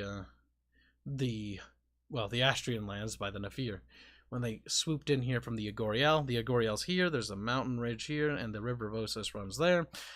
But here's what I was talking about with the FRG, the Federal Republic of Galay. A shithole, to say the least. It looks like a turtle. I swear to God, this looks like a turtle. Look at its little mouth. But here you have the FRG, Federal Republic of Galay, and the Confederacy bastard. Venori, there they are. They migrated through the Venori and the Karawa. I bet those are Polish people. But, I don't know why I amuse myself so easy. Confederacy of Bastard fought the Giants of Budamaw. The Giants of Budamaw were formerly a colony of Luminar that, through genetic inbreeding, caused all sorts of other problems. What have I done, Lamau? There's so much lore to this, you have no idea. Like, I could talk about, over here, the Olnir, which have been shattered since the, what was it, 800s AE? I don't remember. It's sort of like the Viking invasions of this universe, sort of, a little bit. But not, it didn't really work out the same, because you still had the Astrian Empire as a whole entity. And it actually happened during the Astrian Empire's height, not its collapse. But yeah, you have the United Kingdoms of Koninger of Cordovia, and then you have the Koninger of Strivengar, and these are the Azak, I believe. I think they're the Azak. And then these are the Olnir to the right. So Otenheim and like Kristenstad and stuff like that, and Lunsvold. Like, they are the Olnir. The Olnir ruled over the Azak as slaves, and were eventually pushed out because the what was it? The war that happened where that one bitch got jealous. So big Olnir Emperor King Dude went over and basically sacked a bunch of cities along the coast and was pillaging the shit out of the Astrian Empire and beat the shit out of the Astrian Navy and eventually landed in Concordia. The Kingdom of Concordia at the time. Wasn't called that, though. I'm using the house name, though. The Concordian king fled to Astria and abandoned his people, fleeing with all his wealth and all his men, which that has consequences later on. He flees to Astria, and the emperor of Astria, takes him in and is like, okay, I'll help you get back your land. In exchange, you have to join me and swear fealty under the Astrian Empire. You can retain your faith, your heathenistic ways of the Seaborn, so they're able to retain the religion and their magic and stuff like that. Oh my god, my brain hurts. I'm having a meltdown. But yeah, so there's so much stuff that happens. But my head hurts. The Concordians like get fucked up. The Tillians get fucked up. Like, all over here, it's being raided and ransacked. But the big Olnir king dude settles in the Isle of Concordia, which isn't called that, but I keep calling it that because I forget its name. God help me. And so he basically falls in love with this chick because pussy, some Seaborn priestess or whatever basically seduces him, gets him to convert, and his men to convert, and those that don't are killed. His wife, the queen of the Olnir Empire, finds out and is super mad. She's been cucked. So she actually grabs like her entire armada and goes off, because women, and does a massive fight with the Olnir Koninger, who makes a deal with the Astrian Emperor to leave the island in exchange for the Astrian Armada's help, what's left of it. And there's a huge fight, and that turns into a bit of a maelstrom, and eventually the Olnir Koninger wins and kills his own wife, because why not? He then agrees, because his forces are weakened, he can't break the deal, so he leaves. He leaves and forms the Sophian Mercantile Republic. So they are exiled down here. The Shoyo Empire, which existed in all those regions, was so primitive in comparison technologically that they got their shit kicked in. Because they hadn't really encountered a lot of threats. Because technologically down here, like the gap in the Sea of Ichio and the Islanders and the Magyar and Rijarans is still quite high. Because as technology starts, like it really boons here the most. And then it spreads relatively quickly as people start figuring out and copying the Astrian things after the Enlightenment period. But yeah, not to say that other nations didn't come up with their own thing, because Turnberg has some cool stuff going on, like their mountains, because they live in mostly the mountain chain. In fact, they live all the way kind of up there. They're not dwarves, before anybody asks, but they live along the mountains. And then the mainland, there's a thing that happened to their main keep. I was saving this for later, but it doesn't matter anymore. Their main capital, which was a single lone mountain in the center of like this massive valley. Something happened where basically they had a similar situation with the Luminarians, with the Giants of Boudanois, but they had some sort of mutation with their own illumine, where an abnormality stabilized in a bad way, because when it stabilizes poorly, that's not good. And they lost control of their main like mountain holding, and so they live on the mountains along the edges and are trying to fight a war to reclaim their homeland. And so that's cool. And then you have the Kingdom of Dabunia, which I have lots of stuff to work on with them. Then you have the Kingdom of Veneti, who fight the Astrians regularly because they want their land back. Because the Astrian Empire is like, oh, the Golden Strait is quite valuable, we want that. Veneti was once a very powerful kingdom. Very powerful. And the Astrians came over, beat the shit out of them, and took it from them. Which this trade node here is extremely valuable. This trade node here is called the Golden Strait. Generates a lot of wealth. House Nataclisius is one of the wealthiest houses within the Empire. But it's quite cool, quite cool. Then there's the Wind Lords, which I haven't even talked about. I'm always excited to talk about them. They live in the uncolonized regions as migratorial tribes, but they have some really cool magic, and their like migrational cities are cool. Just like I also really want to talk about the migratory tribes of Vedsti, the continent of Vadsti, which looks kind of like South America. It's basically like South America on steroids, because the jungles are so bad here. Like, there's so much horrific shit here. Oh, I can't wait. I can't wait till we get to the monsters and the beastry. It's going to be so exciting. But the river cities of Vadsti are so cool, because civilization, humanity, the jungle's so inhospitable, and the creatures and things that are here are so domineering that it's almost impossible for humans to actually claim or settle. That's why Novaria and the Sophian Mercantile Republic's colonial efforts here have been only this far. And even then, like, this is the territory they claim, when in actuality they have a couple of towns on the coast. They don't really control anything. They can't really enforce any of their things. The Nelotech region is a bit more stable. Nicoya is not Neko people, before anybody asks, because that happens all the time. Those are tree people. They live in trees. But because the ground floor is so dangerous in that specific spot. But the river cities are cool because they live along the rivers, and there's these things called crubs, which they're not called crubs, but I call them that for now because I like the idea of these giant crustacean creatures that they use for like war mounts and steeds on the rivers. And they also eat them and use their shells as different types of shields, so it's integrated into their culture. They're very much backwards compared to the Confederacy of Bastar, which a mountain chain separates.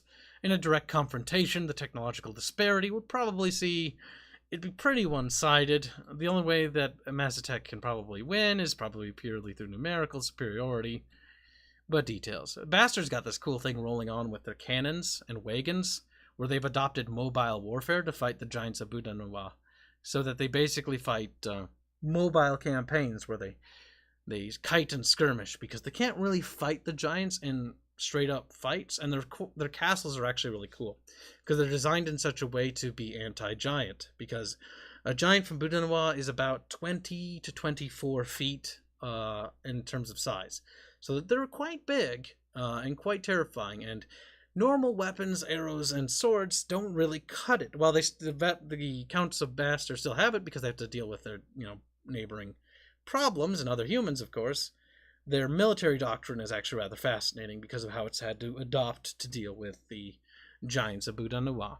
Just like if we were to talk about the Atawia, like they live in the mountains. They simply just gave up fighting and just decided to build mountain fortresses. So that they just throw rocks down on the giants. Other tree cat people, jaguar people? No!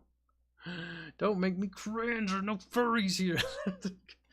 You hurt me, chat. You bully me.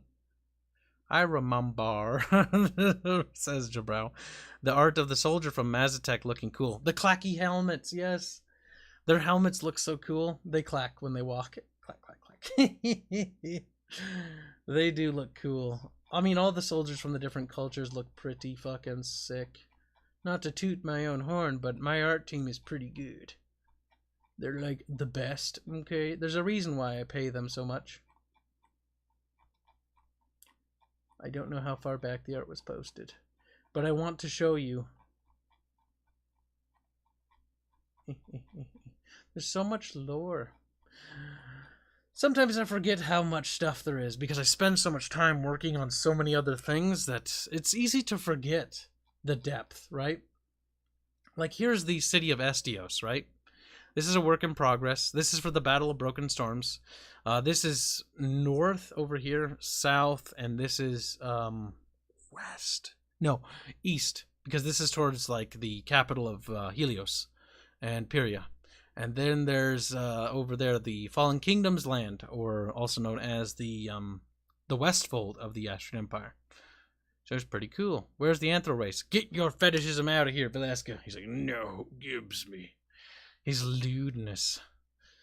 No, no, no. You will be looted. Now, let's see. Poisoned mobile baristas? Yeah, they've tried all sorts of things. One of the most common tactics are the cannon wagons because they're so cool. The giants still have armor because they're not stupid. I'll say that much. Not like me fi fo fum. You know, they're intelligent, and that's the danger. Because they actually can build siege engines for the things they attack. Your team slaps? Yeah, I know. We have the best art team, and that's thanks to you guys. Where was Gondor when the Westford fell? Westford? Oh my god, where was Gondor? True. When the Westfold of the Astrian Empire fell. Goddamn Gondorians. I do intend to have a pen and paper RPG system made when I one day have time. Who knows? I'll have a lot more time now. He smiles. Crooked teeth. GB Dirtgom donates $20 to say, any plans for naval battles? Yes. There are. Lots, because naval warfare in the terrestrial world is actually just as important. Because if you notice, a lot of it is covered in water, and a lot of the key trade nodes are waterways. Like here's a key trade area here, node there, in terms of like choke points for trade. Then there's here, which is only open a part time of the year, and getting through here is very difficult. The Abyssal Sea is what that's called. Good fucking luck. But yes, there's the frozen desert, which I always thought is kind of cool. Where it's a desert, but it's so cold, it's literally like freezing temperature. Frigid.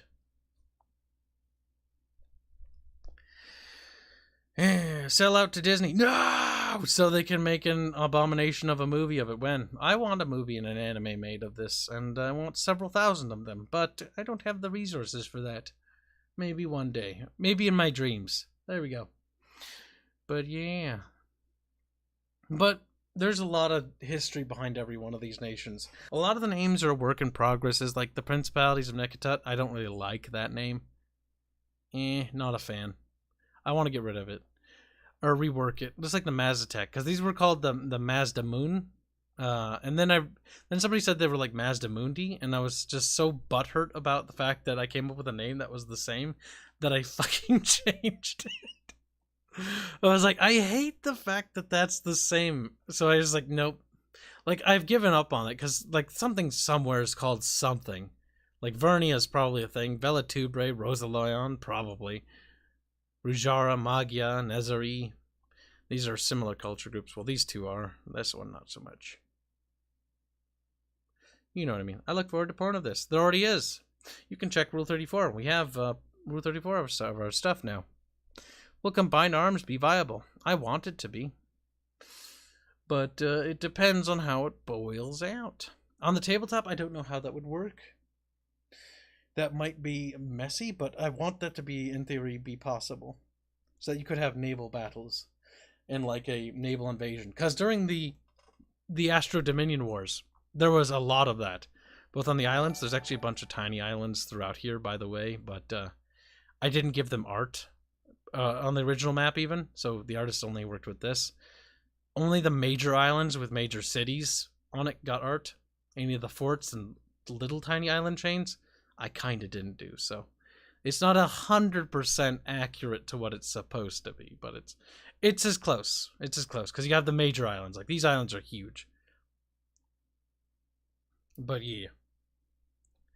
There's actually quite a bit, because the Astro Dominion Wars has a lot of naval invasions where the Astrians come down. Like, there's a massive battle here. I can't remember what that place is called, but it's very ashen there. The environment isn't perfectly correct here, because it's actually very volcanic activity down here. The tectonic plates looks like this, by the way. Like, this area sucks. Also, the architecture is very different. Any dwarven nations? There's no dwarves or elves or Tolkien things. There are different races. Like, there's the Cardovians, who are 6 feet tall. They're quite big. The Astrians are on average 5 feet, which is kind of the norm. Like, the Nephir, like, some of the tribes here are like 4. Like, the people from here, like 4-ish, 4+ish feet. Not that tall. A bit different heights in other areas. The Luminarians are 8, feet. The Giants of Budanawa are 20 to 24, if I remember right. Then there's the faceless ones up here. They are big, about as big as the Giants of Budanawa, but they have no face. And they're quite cool. They're pure illumine beings, which are interesting. I wish we had art for them. Are there ancient monsters? Yeah, okay. The faceless ones. The thing I just mentioned. I was going to keep a lot more of those squeak grip, but honestly at this point, because I'm so reliant on supers and donos now, it's important that everybody knows. There are giants. There are short people. The Enclave of Turnberg, or what's left of them, along the mountains, they're the closest to dwarves, but they're about 5 feet. They're about normal height. They aren't... Or are they 5 or 4 feet? I don't know. Either way, they're not particularly different. Like, they're not like stunty. They're a bit paler, if that makes sense, in complexion, because they do live inside a lot more. And there's a lot of, based on the weather patterns, because I do have a heat map of the equatorial line, as well as the water currents. The water currents generate water, because a lot of the hot water runs this way, and then swoops like that, if I remember right. Because the cold water does not produce that much rain. If I remember, I can't remember. I don't have the map up or the folder. It takes like 30 minutes for the actual map file to load, by the way, because there are so many layers. That's why Vatsy is such a hell pit, because it gets like an incredible amount of rain and storms, especially down here. Down here, particularly bad. Actually, kind of cold down in this little nubbly bit. Any mythical mounts, like maybe drakes, maybe tamed by knights? They have mythical creatures, but how it kind of works is they're not really mythical in this world. Like, they're written in such a way that they're biologically possible within the ecosystems of Terrestria. So, how the world works is there's another map mode, which I haven't talked about. This map mode is called Tame, or Taming, or something like that. I can't remember. It was like a placeholder name. Never got around to changing it. The Taming map mode dictates the type of life forms that are viable in certain environments based on how tamed the land has become. So certain animals in different eras existed, more prevalent in certain parts of Astria, or even have gone extinct. Because as time has gone on, humans tamed them. Any of the more volatile beasts, or the man-eaters, or the threatening predators in Astria, or in particularly like this sort of like this area along this sort of like coastal area, because civilization is more around here than it is in the deeper parts of land. Most of the big nasty things have been tamed. They've been tamed or dealt with, which is why you have, like, over here, volatility is pretty bad in terms of animals that are dangerous. And here is the worst area on Terrestria. where things are the worst because the humans haven't been able to deal with them or get on top of that situation. It varies from country to country, and you can see things resurge based on, well, how well established defenses are for certain societies. As turmoil happens in a nation, things get bad. Blaska, you, nipples, twist. You fall over. What happened? Did you lose your day or something like that, or do you not want to talk about it? Lose your day? What do you mean, lose my day? Elaborate, Manta Ray. That's so vague. There are more mythical beasties. There's also, so there's two other things, right? There's the mortal realm, and then there's the ethereal realm. The mortal realm and the ethereal realm are separated by a thing called the veil. The veil, which, much like what you'd expect from literally any other fantasy universe, is just the webbing that prevents ethereal entities from manifesting in the mortal realm. That veil can be thinned, or it can be crossed over, normally not into by mortal things, though there have been instances where mortals have been able to affect things in the ethereal directly. One instance, yeah, I lost my day job, sadly. But don't worry about it, I'm not sad. Much. Proplanetary Missionary 25 does say, remember, Kibs, warm waters generally lack in fish, unlike cold waters, which are nutrient-rich, especially where the two meet. They are. Little fishies thrive. That's why fishing is optimal in certain areas. And a lot of people actually helped me with that information, specifically at Bubbles, when it came to the tectonic plates of Astria.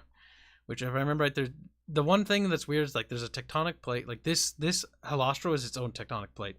It's actually a fucking tiny crunchy chunky. And that's, as you can imagine, volatile.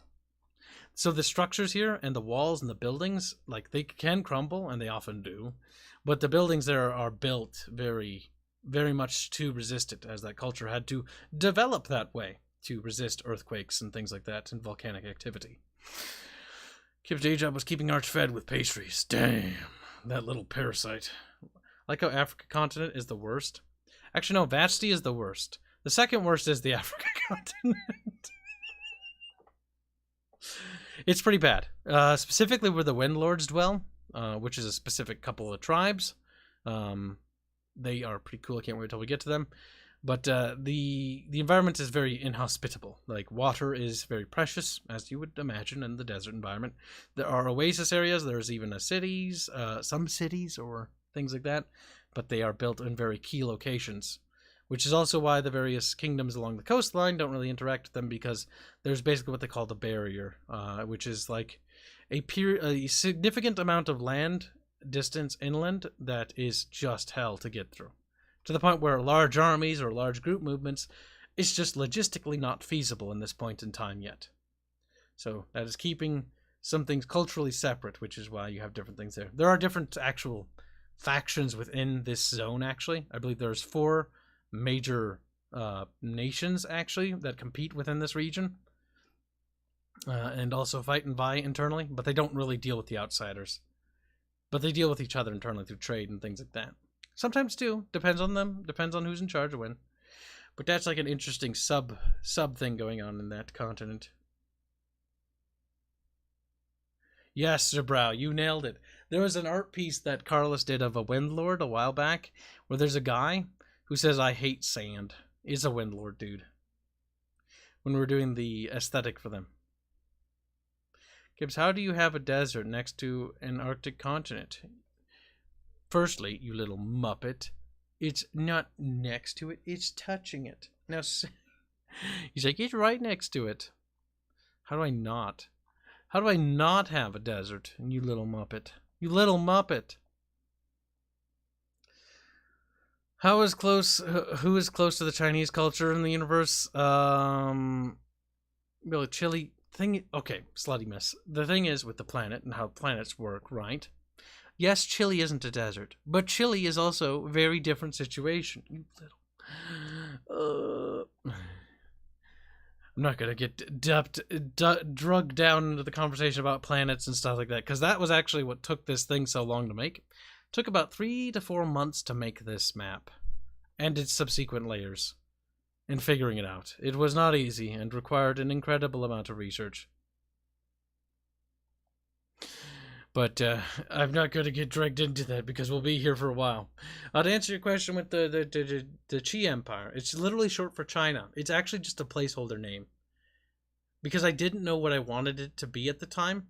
This map is also a little out of date. No longer is it one consecutive nation. It's actually a union of kingdoms, of 5 kingdoms in particular. There's the kingdom there, there's a kingdom here, there's a kingdom there. There was a kingdom here, or like there, but it got absorbed into this kingdom due to internal war. And then there's a kingdom over there. And the ruling kingdom has the current leader, which is the ever young emperor. He is said to be a young boy who has never aged a day in his life.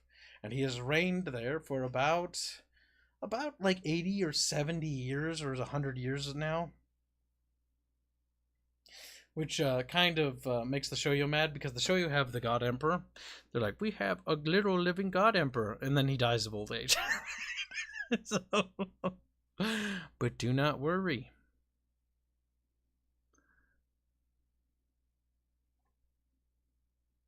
Sluttimus is now being... See, this is why I was warning you, chat. No, chat, sorry. Chat battle, Sluttimus. Thing is, this is why you don't want to get into the autistic side of things. I'm going to avoid it, because if we get into the heavy parts, like, then we're just going to be stuck in it forever and ever, as I have to explain how these things came to be. Because it took a while.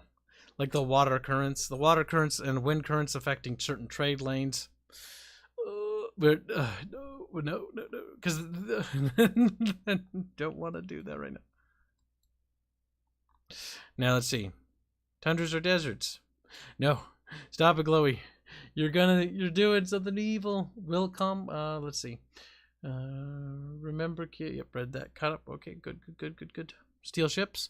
They don't really have steel ships. Like, cannons are relatively new. Somebody asked about gunpowder. Gunpowder is a relatively new technology.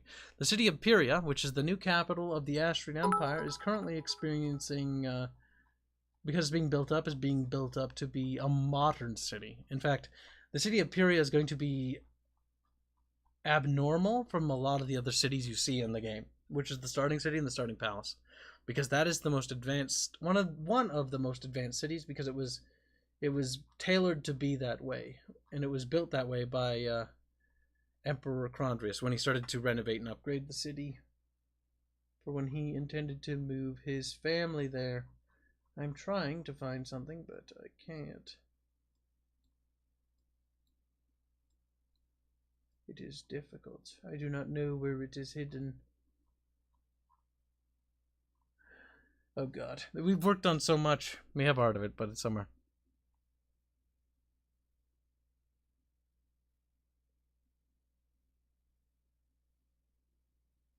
Sluttimus really wants me to say, Kibs, just say that it's not magic affected it. No, it didn't. Is the simple answer to that. In fact, most of the planet is actually unaffected by what we call not magic, which is illumine. The reason why I call it illumine is because it mechanically functions very differently, which is something I've had to enlighten people to. Certain morons named Slutconus. Because illumine does not function like your stereotypical mana. In fact, it doesn't have mana or magic. Because it's a clearly defined in-universe science on how it works and how it can work and how it can't work.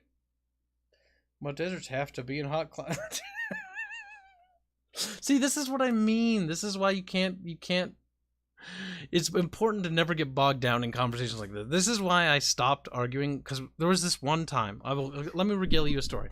When I explained the universe's magic system, which is called the illumine, one thing that happened was somebody's like, wait, why can't they make factories with illumine? I'm like, well, in theory, illumine could be used as a power source. I'm like, well, then why aren't there factories? And it's like, Bill, because I explained how heat generation and this magic works and how it affects and how the fatigue, wears on the caster and what are the effects as it goes on. It's like, why can't there be factories? I'm like, it's just not possible. Why isn't it possible, you stupid bat? Like, that was the conversation. I was like, it's just not. It's not possible. Except in this case, it's literally not possible. Because you'd literally have to use casters like they were batteries, and you'd have to use them so frequently. And the thing is with casters on this universe, people who are Illumine capable, there aren't very many. There are very few people.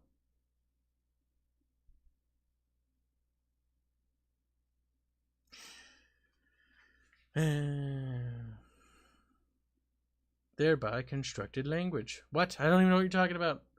Naval combat and tech ass Shadow Warrior? Naval combat, yes, there is naval combat. They have some ships. Some ships have cannons, some don't. Some have little ballistas. Some just shoot each other, and some board each other. Some have other things they do, like literal caster ships, which are just used for casting, like artillery. I know I'm fine, AWL. It's like the same thing with the factory thing. Like, I knew I was fine then. It was the same thing with the mana thing. I've learned my lesson to not get dragged into the TISM side of that, because if you do, people start to argue with you on how things work when you've already told them the rules of the universe and that they don't adhere to certain things, or they don't do that, or it can't do that, or it does this. And they're like, it does this, it does this. The Illumine apartheid. That's the Luminar. There you go. Slime was like, oh my god, it's real. They practice slavery over there. Sound like the Matrix human batteries. A little bit. Illumine is more of a science in the way it's portrayed in the universe than anything else. Because in the different cultures, in the different religions and nations, they have their casters. Some reviled, some not. But the Astrians are one of the few that have started to understand, to begin researching casting, to begin delving into the science behind Illumine and how it works. And through their discoveries, the Celestial Order has advanced as one of the more powerful orders in the planet. In fact, one of the most powerful Illumine orders in the planet.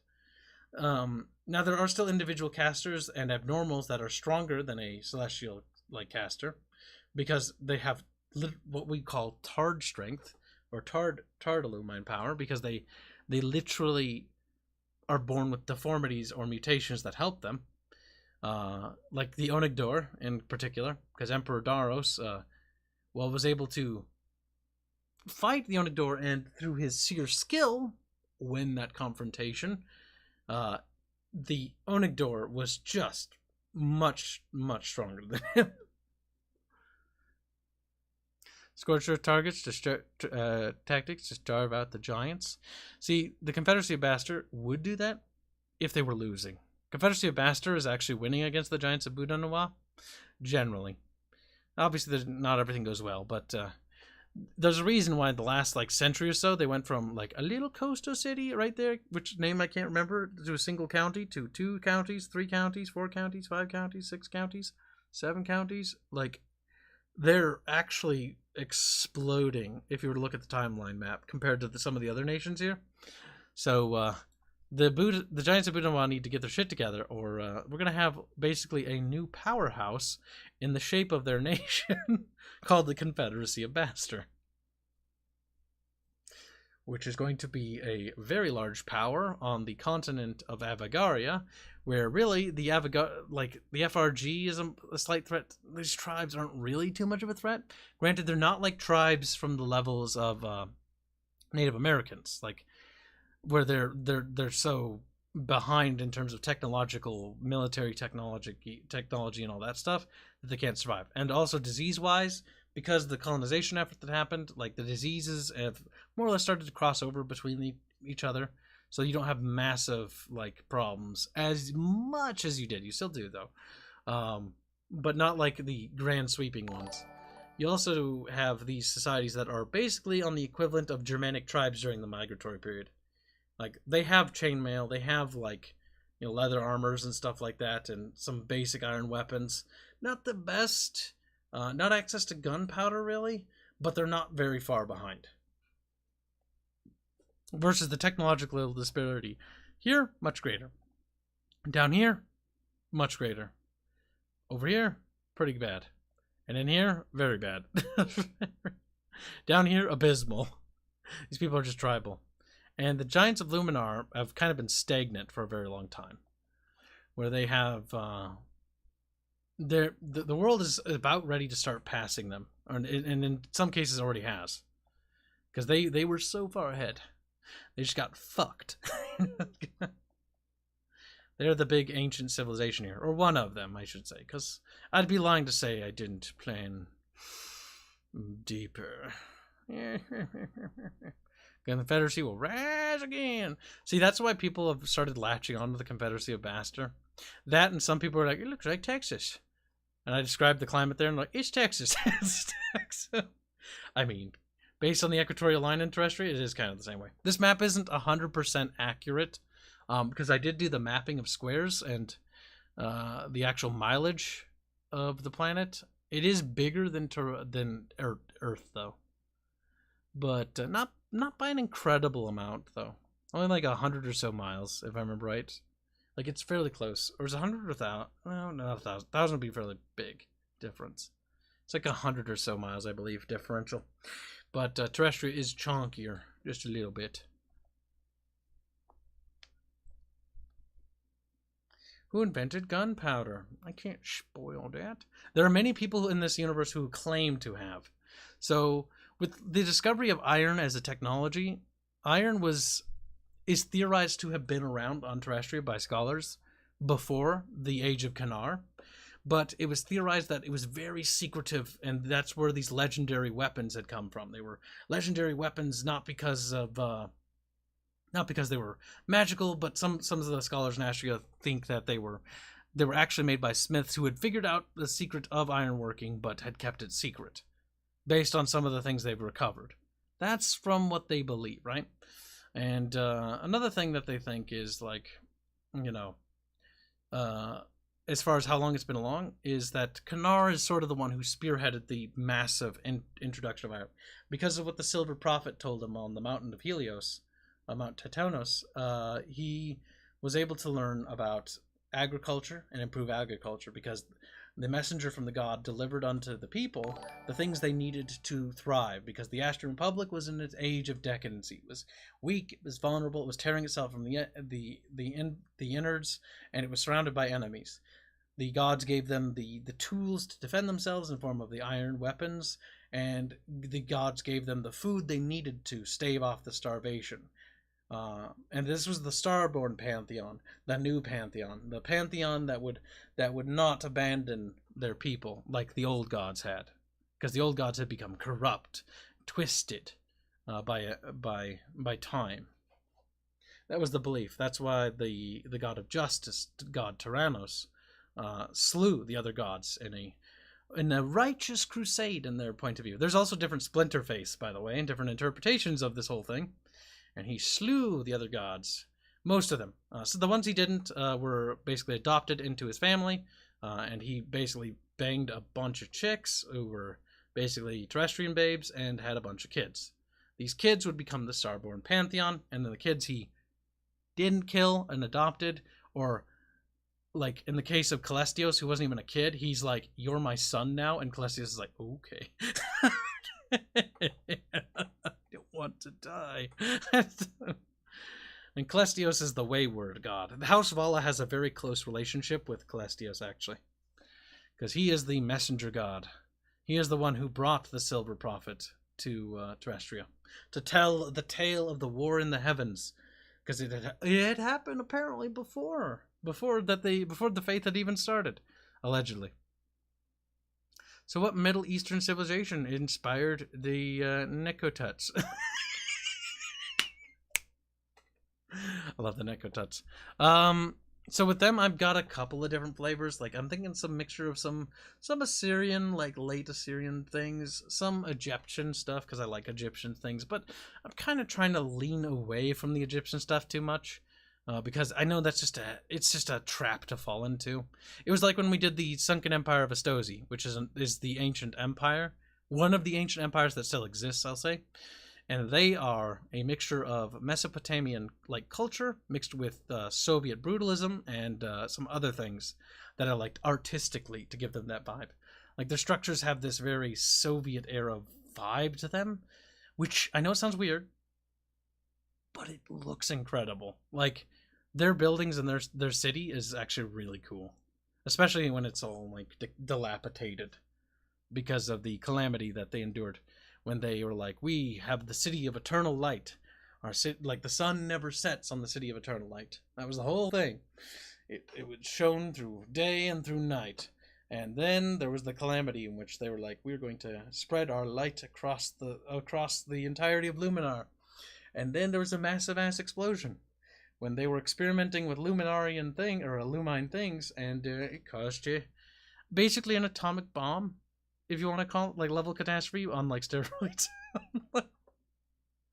Yeah, brutalist architecture. Yeah. It looks really cool mixed together. And so that was the idea behind the Luminarians.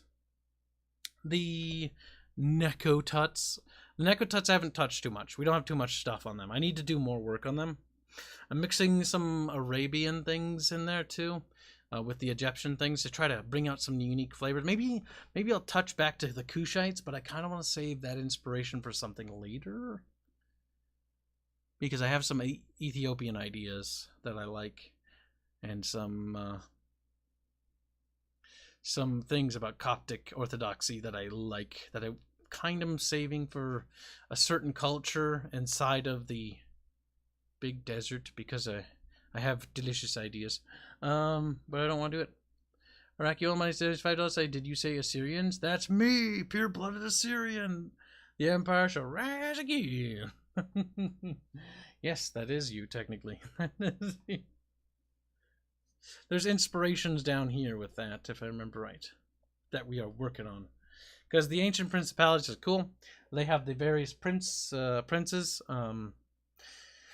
and so how their government's broken up is there's like the princes, which control the governing. Then there's the sun order, the order of the seven-pointed suns or whatever, which is their holy order, and their holy order is very much at conflict with their their princes, because they're vying for power internally. Not a tale too uncommon with some of the nations actually around here, but it's very interesting here. Like the seven-pointed star sun, I can't remember what it's called. They make use of like most of their lands are protected by, like the temples themselves are protected by the dead, because they use them as warriors, because they don't trust the living. Only the ancient favored dead warriors. Slaughtermaster is giving me ideas. I'll have to loot him later. There's a lot of work that needs to be done to the continent of Korinos, which is this continent here. Like the northern cultures, I kind of have figured out. If you look at Akyar and Almied and Kalinidia, these cultures here are migratory. They're from the Cathar region, because there was the Muadish, work in progress name, which is a Messiah warlord who basically led a massive sort of holy war, where he basically took all this land. He died, and upon his death, they fractured immediately. The Nezari are people from Magia that came over here and sort of settled this region here, so they're similar to them. The Rajarans once ruled over all of that, and the Astrians have just sort of clung to these two chunks of land, like, don't take them from me. House Therostocles, or House Neteclisius, has actually always held on to that land pretty good. They've been pretty good defensive. But they're very rich. So mercenaries, a lot of mercenary armies are actually come through here, and a lot of mercenary armies are in their employ, actually. Especially as the Empire's power has waned, as Imperial troops had to be withdrawn to defend the borders, as well as the constant raids from Cardovia along the coast. Hence why Nezra was betrothed to one of the Cardovian princes of one of the four kingdoms. It's because they're hoping with that alliance that maybe they'll stop raiding their coastlines. Maybe. Though it was very difficult to orchestrate, because I believe the Konungers, the Cardovians, do not like Illumine leaders. Which is actually a big thing with certain cultures, because the Olnir are ruled by Illumine-based warlords or kings or chiefs, which cultures do not like that, because, for example, the Astrian Empire has been ruled by an Illumine family since Kanar banged that one oracle and got her knocked up and had kids with her and married her. Because that basically ensured that his dynasty would forever carry the Illumine trait. Where's House Atreides? It's in space. Far away. Will there be a nation of Spanish conquistadors? Who knows? Maybe that's just the Astrians. Maybe they're like Italiano Spaniardos. Like, that's really cancer, Kib. I know, it's genius. Combine the Latin cultures to make a master race of Latins. Now that you've committed suicide, who knows? Maybe House Esticles looks more Spanish. Who knows what I was thinking there?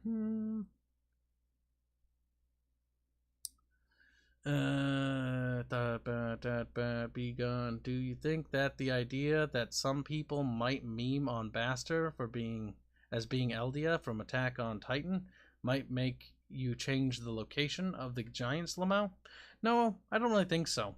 Mostly because they're like, it's difficult to explain. It's possible that the meme could happen. In fact, I won't be surprised, but I'm not really bothered by it anymore. I've since adopted a new philosophy that if I name something and it shares the same name with something else, it's just gonna happen. It's like when I came up with any name on this goddamn map, and then later Bubbles and I like Googled it, and then we're like, actually a lot of these names are things already.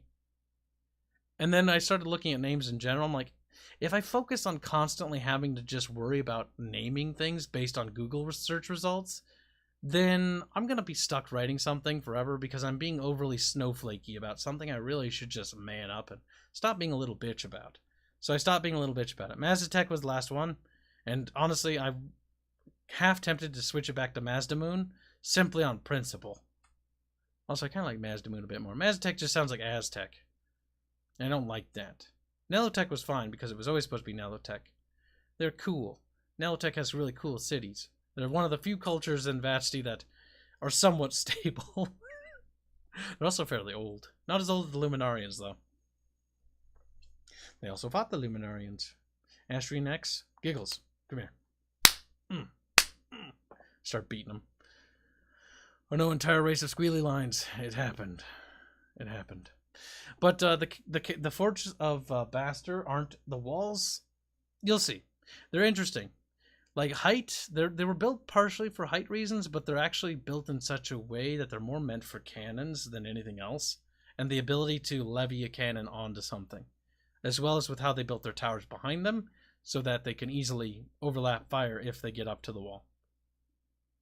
Bastard's one of the few nations that's started to focus heavily on gunpowder and large gunpowder weapons. Like, some of their gunpowder rifles are like little arm cannons that they carry around, like big. And the reason for that is because they need the firepower to punch things.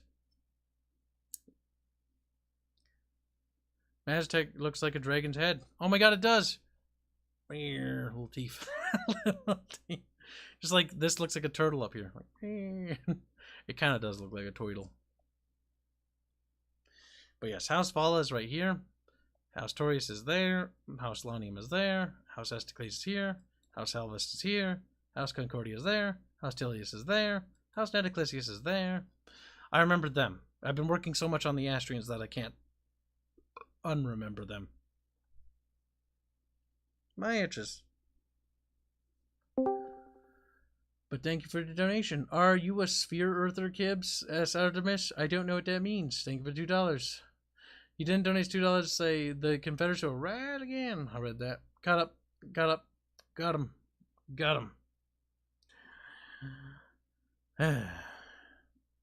So to Romans, we was ream, and that's how we and true.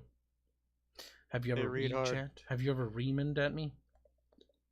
Bet you haven't. Bet you've never done that. True. House Testicles? That's good. Hanse. Is Hanse here? Did he slip in when I wasn't looking? I did 2 seconds ago.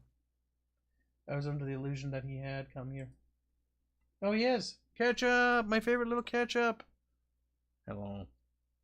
How you doing, little Hanse? Hanse! What?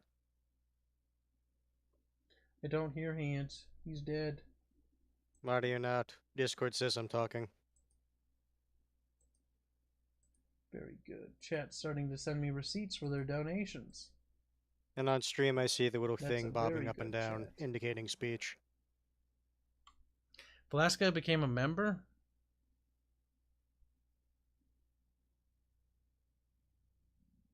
I didn't see the notification if that happened. I'll double check it when the stream's over. That's strange. It just sort of slipped by me. I think Hanse is dead, chat. I don't know what to do, chat. Because I can hear myself on stream. Alright, let's see, where was I? Is terrestrial canonically flat or a sphere? A sphere. It has to be. It's a planet that's orbiting in the Cyrus system. It'd be very, very, very, very funny if it was flat, though. I'm not going to lie to you. Like, I can imagine when I get to a certain small white-haired girl's story arc, when I get to some of the scenes, and it's just a flat little... a flat little plane of existence. That would be quite funny. Is Hanse saying something and I just don't hear him? Hanse. You know what, oh my chat? God, Hanse, you are saying something. Yes, I told you that. But my headphones turned off hours ago, Hanse. Hanse. How did you let that happen? Because no sound has been playing through my headphones, and I've just been talking, and if my headphones don't pick up audio, they turn off. Okay, so you can hear me now. Yes, I had no idea you were speaking. Because Chad is like, we can hear him, and it's like, what the fuck you doing? I was gonna DM strange. you next. Or I was just gonna start saying, you know, slurs of some kind, I don't know. Hanse is one of our writer boys, and I have a lot of work for Hansy Pansy. Do you now? Yep. But Hansy Pansy's gonna help me do number crunching this Saturday. Hansy's like, no. We gotta do the budgeting. Yay! You put one in the crusher, then you press crush. I have sort of talked about this before, but just to re-mention it to Hanse, for the sake of re-mentioning it, we'll do the most minimal, which means only the core team members, no one else. Then the entire team at bare minimum, and then the entire team as we are now, and then the entire team as if God had descended from the heavens and just delivered us the money we needed to actually develop the game. Really want that one to happen, but don't think it will. So basically, somehow you get a Saudi prince to appreciate the project and just give you a blank check. I mean, listen, if a Saudi prince were to do that, I would have to make some concessions. I think a certain prince and the principalities all will of a sudden, it's like, just randomly in the story now, there's just, you know, like, just inconspicuously, it's like, you know, there's just a little... No, you know, no, it's not a Muslim nation. You know, it's a different religion, but everything aesthetically is, you know, like that Persian look. Mm-hmm. See, I really want somebody to make a Medieval 2 mod when our game's done for me, so I can play it of our world. I'm willing to get them all the art they need. I know exactly what's going to happen. You're going to start bitching and moaning about the path end because it's Medieval 2. I know. What I really want to make is my own sort of like Total War-esque game, but the way I would want to make it. That's one of the things on my wish list, is to make a terrestrial Total War, but not as Total War, but mine, and better, and have cool sieges, and have destructibility, and cities, and civilians, and all sorts of things, and have it be real time, and have like all these things that I've always wanted, and have multiplayer campaigns, and super cool things, the ability to do more diplomacy options, and make it so that peacetime isn't boring time. Make it so that you can build up your cities and actually look at them. Maybe even be able to actually put the buildings down yourself. Like, there's so many things. Oh, that'd be so cool. I'd be worried about that last one, because I'd have to... Like, certain key cities like Estios or Pyria or Helios. Helios is going to be fucking cool, because that's the mountain city, where it's going to have like a zigzaggy thing up to the citadel. It's going to be sick. Terrestrial War of Totality. Yeah, pretty much. I have a lot of cool cities and castle designs, like incredibly so. But you guys need to understand that making the cities and castles for this IP is the worst thing I think we've ever concepted. It takes forever. Or Carless. We have to design the cities, then we have to argue about the fortifications, the positioning, the topography. Like, the topography map needs to be done first.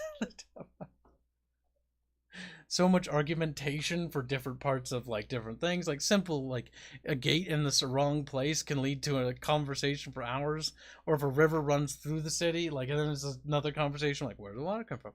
Do they use that water? What is the water they're used for? What could it be used for in a siege? What did they factor in for the development of their defenses?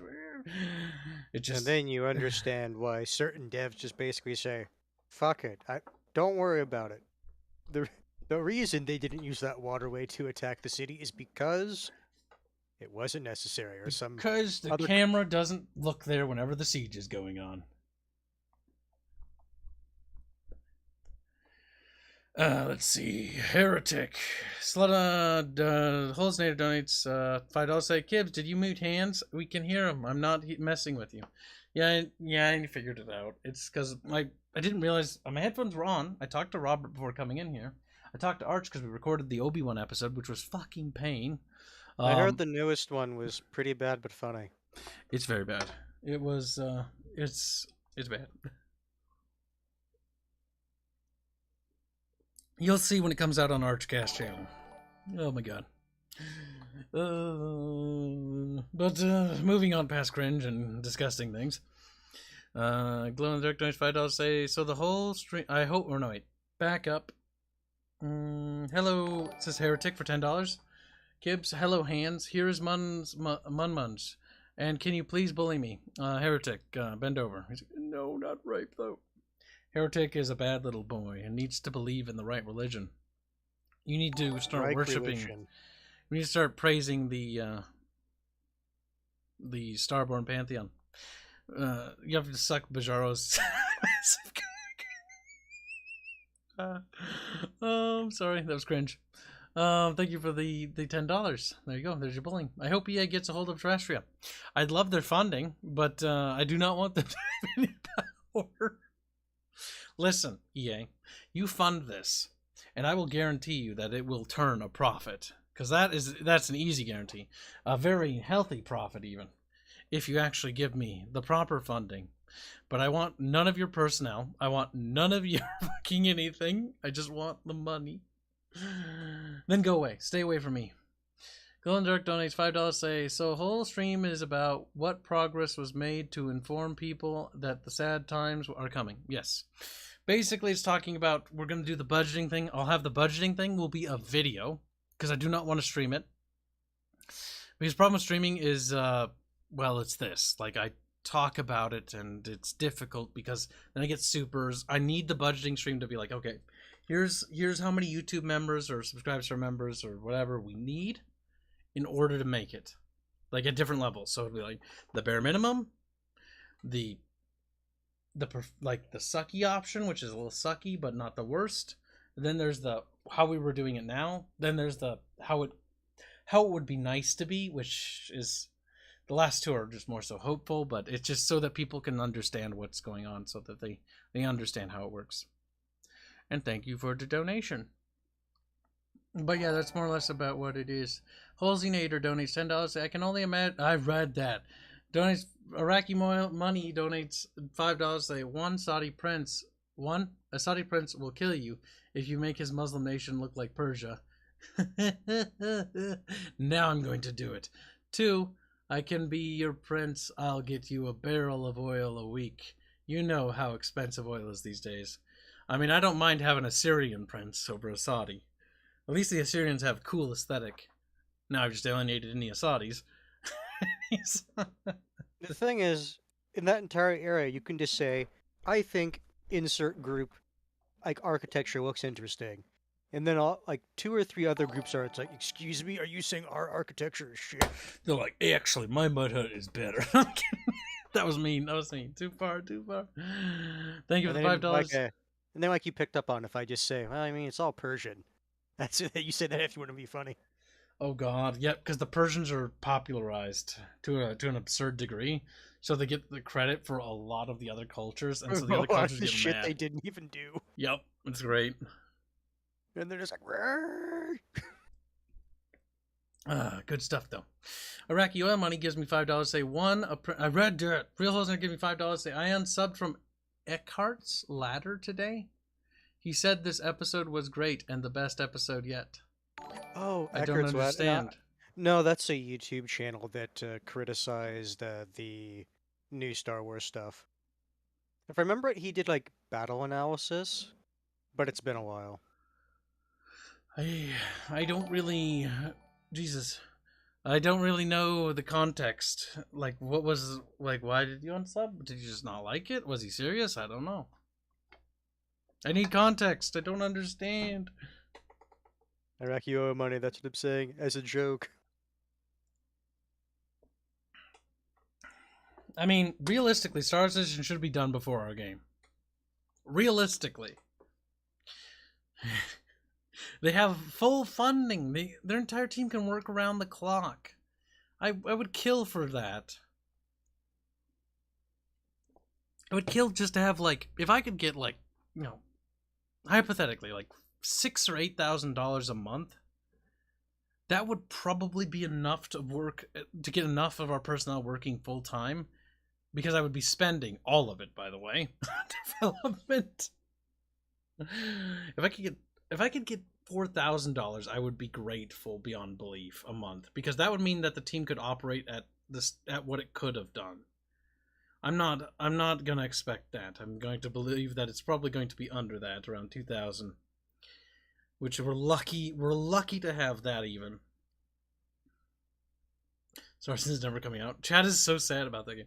I mean, I personally stopped following it. I bought a ship because that was back when my starry bright-eyed days. Like, I'm gonna support other developers because I think that karma is a thing, and maybe somebody will support me one day, like a developer that made it because I supported so many other people because I was stupid and I thought for some reason that was a thing. I have no idea why. No developer is going to come to save me because of that reason. If a developer comes to help me, it's because they either A, find the project interesting, B, take pity on me, or C, have free spending money and they want to see it made. That's the real answer.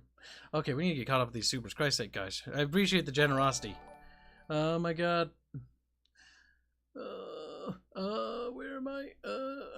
Did you ever explain what Eckhart's thing was, though, before we moved on?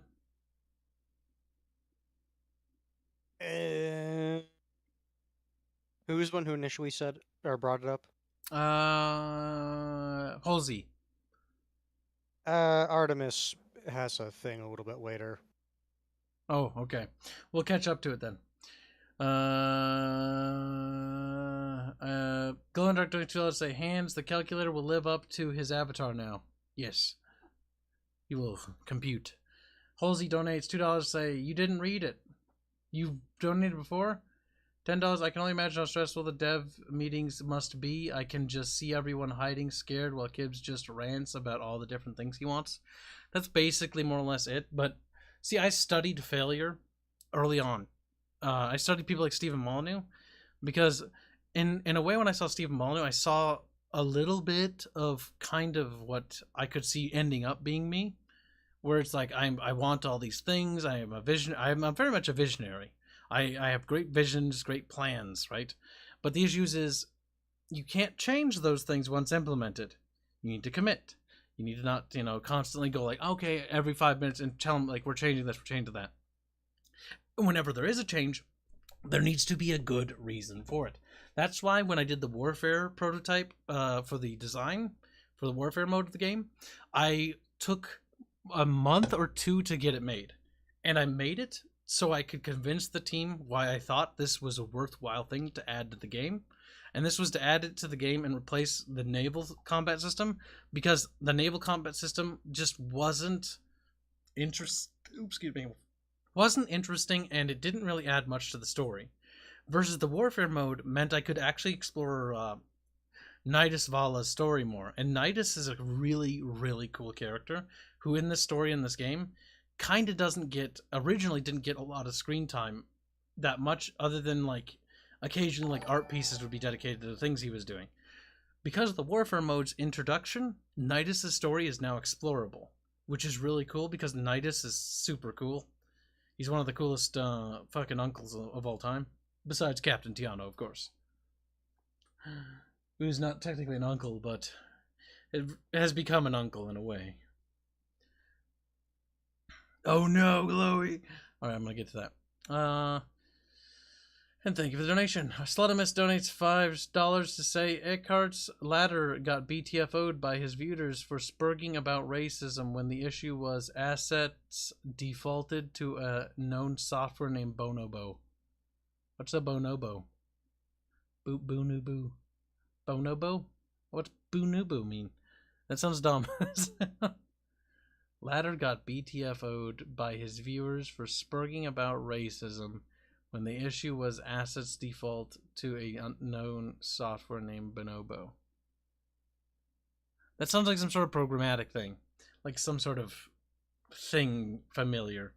Because there was something in computers that was made that was inspired by African name or something at some point. I don't remember. A species of ape. I don't get it. I'm more confused now than I was before. It's a species of monkey. Wait, aren't bonobos like the super nice monkeys? I think so. Those are the monkeys that are nice. Bonobos are the good monkey. Like, you don't want chimpanzees because chimpanzees are bad. They're incredibly violent. They murder the fuck out of each other. Get a record turns a bit to say next drunk stream, Kibs will be drinking medical alcohol in his tea. I postponed the drunk stream to next month purely due to this month is just too much of a mess to do, and to be honest, I'm way too stressed to do a drunk stream and be good at it. I don't want to do it and then it suck for the 7K stream, so I need to get my house in order, so to speak. So I'm going to take the rest of this month to focus on that, and then we'll reschedule it for next month. That'll allow for scheduling to be better, which will make it easier to get the rest of the team available, or the Bickering bunch. And unfortunately, I can't really buy the games if it's a special stream game anymore, because I can no longer gift people games for events if they want to be in a series. They have to get it themselves. Unless it's a very special circumstance, which sucks, because I generally did that for everyone on the Bickering bunch to prevent people from being left behind, and because I normally did it as a tax write-off, so it didn't really affect the game's development. Now I cannot do that, and I feel bad about it. Real Hosnator donates $5 say, Artemis, I didn't know that's what that was about. I even brought that up in stream last night.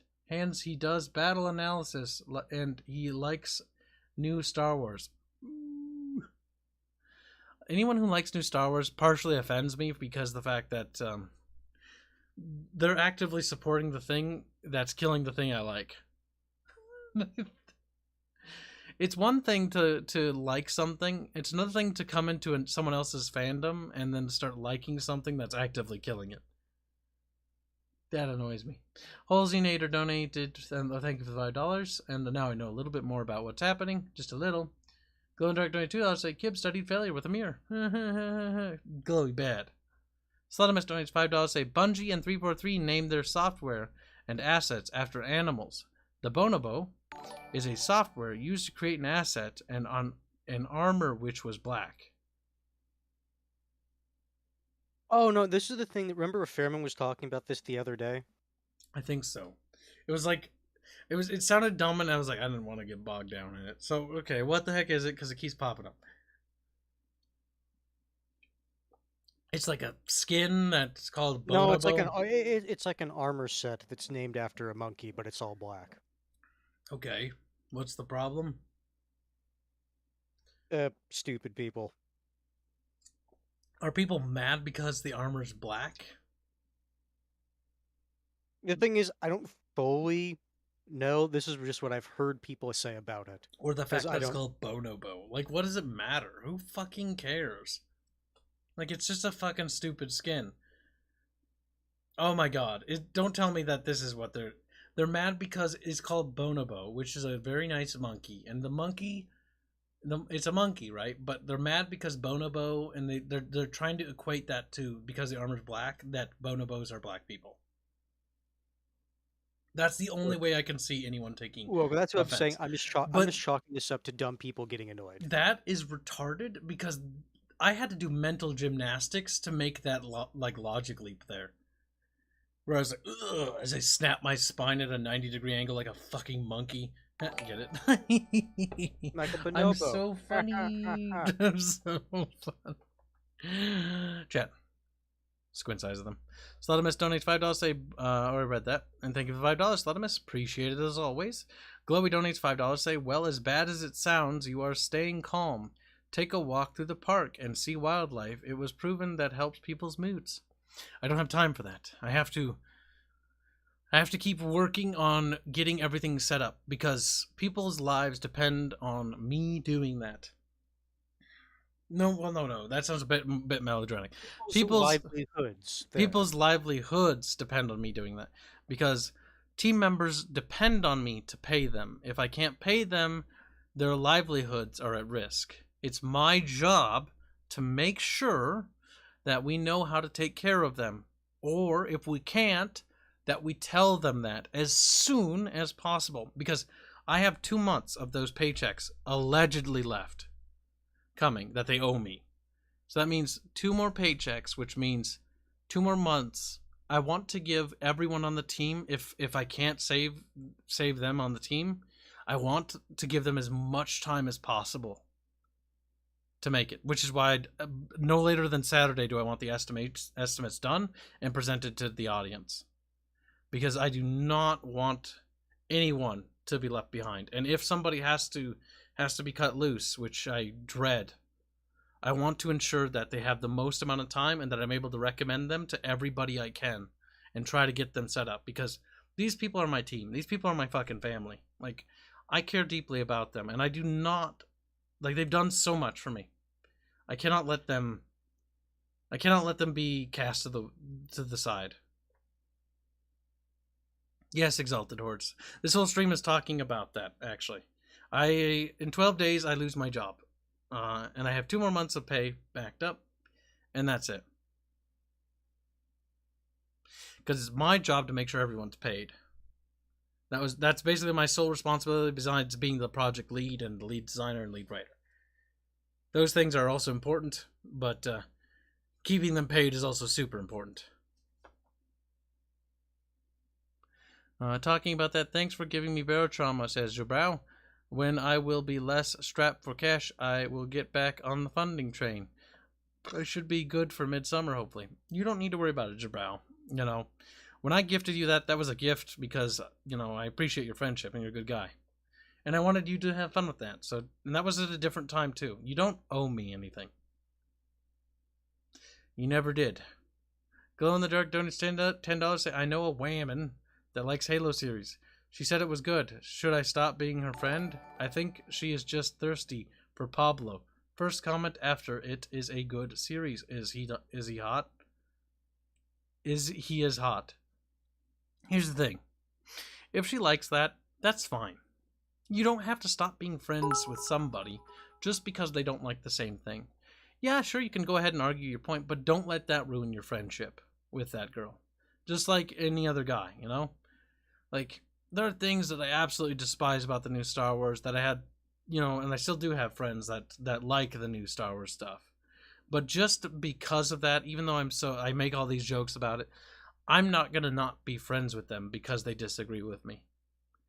In fact, I value their opinion, even though I think they're wrong. Just like in the same way they think I'm wrong. Don't let such a silly little disagreement ruin a friendship, because you close doors that way. Joking about unfriending her? Well, be careful how you joke in context of what you're doing, especially through text. Text does not convey emotion. It's better to joke like that through voice, because then you can convey that emotion better. That way she doesn't come under the misconception that you're actually being serious. Because text is where misconceptions all really start. I mean, right now Tim Allen is being canceled for having played a gay man in an old movie because he himself isn't gay. That's retarded. And thank you for sharing. The reason why I also don't want to get a publisher for this game or do things like that is because I want to not be canceled. And if you guys are, if we're able to actually like support this project through just crowdsourcing, we're immune. We can do whatever we want without fear of cancellation based on things like that. Obviously, we're not immune to just making dumb decisions. We make dumb decisions, people are going to stop supporting us, rightfully so. Because it's our job to do the right thing. Glow in the Dark donates $10. I read that. Get a Rocket donates 6 bits. Say Kibs is going to Griffith, his dev team. Gaspoo. Hey, Hanse. I don't know what Griffith means, but that sounds bad. The est host. The ST host?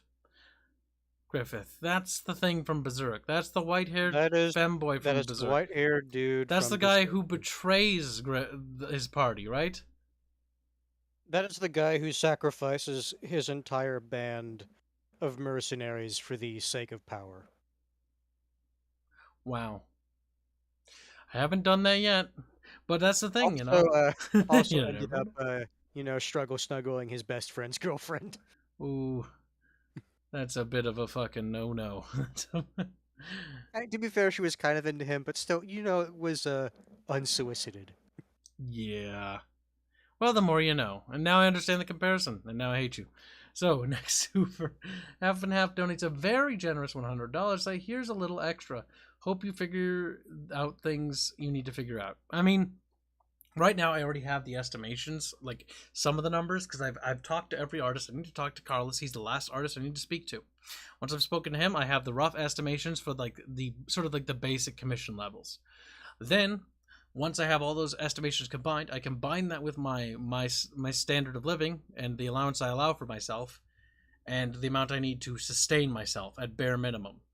And then we go for that price. And then I also need to factor in an additional 30% reduction based on the YouTube donations and any YouTube revenue sources.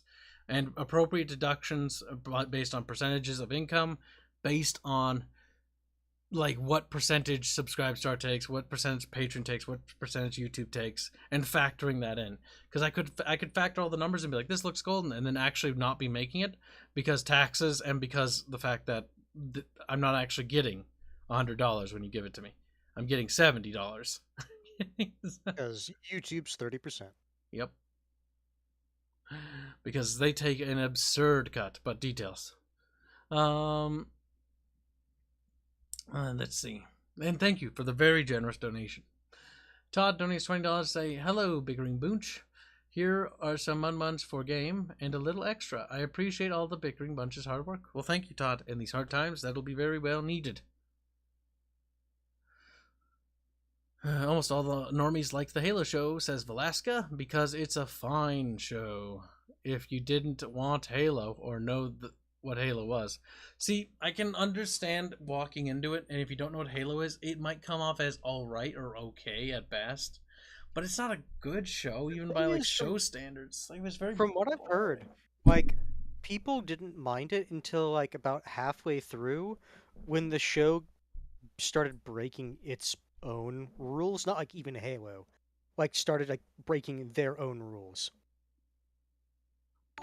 and stuff like that. But I don't know. Mm-hmm. All I know is they already greenlit before the show even launched a second season.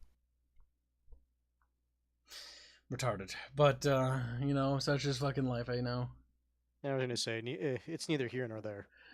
Glow in the Dark Knights say soon Kibs will be Diogenes for game devs. Refresh my memory with Diogenes. I recognize the name. I think that's a bad thing, if I remember. I forget. And thank you for the $2. Okay, Greek philosopher. Is he the guy who I think he is? Greek philosopher. Odds are he was a pedo at some point. So. Diogenes. I think he was the guy, founder of, or one of the founders of the Cynic philosophy. Okay.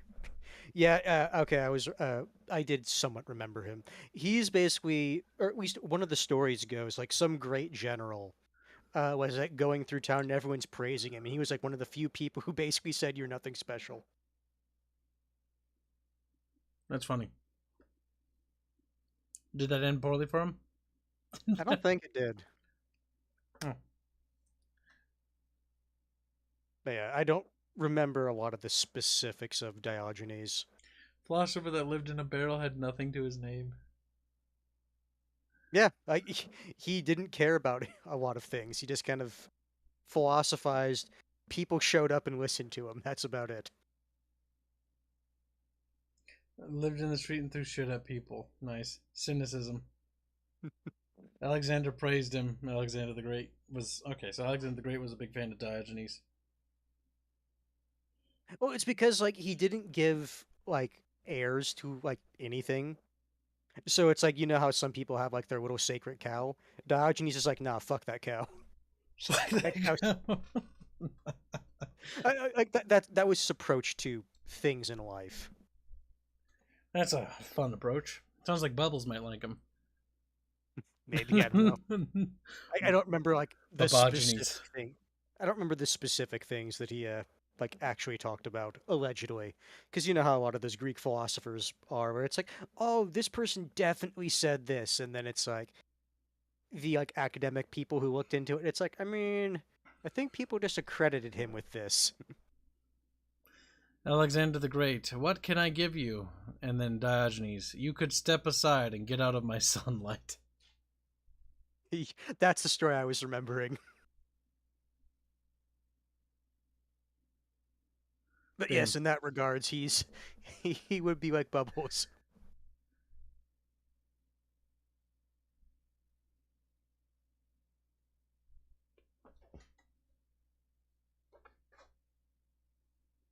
That's kind of funny.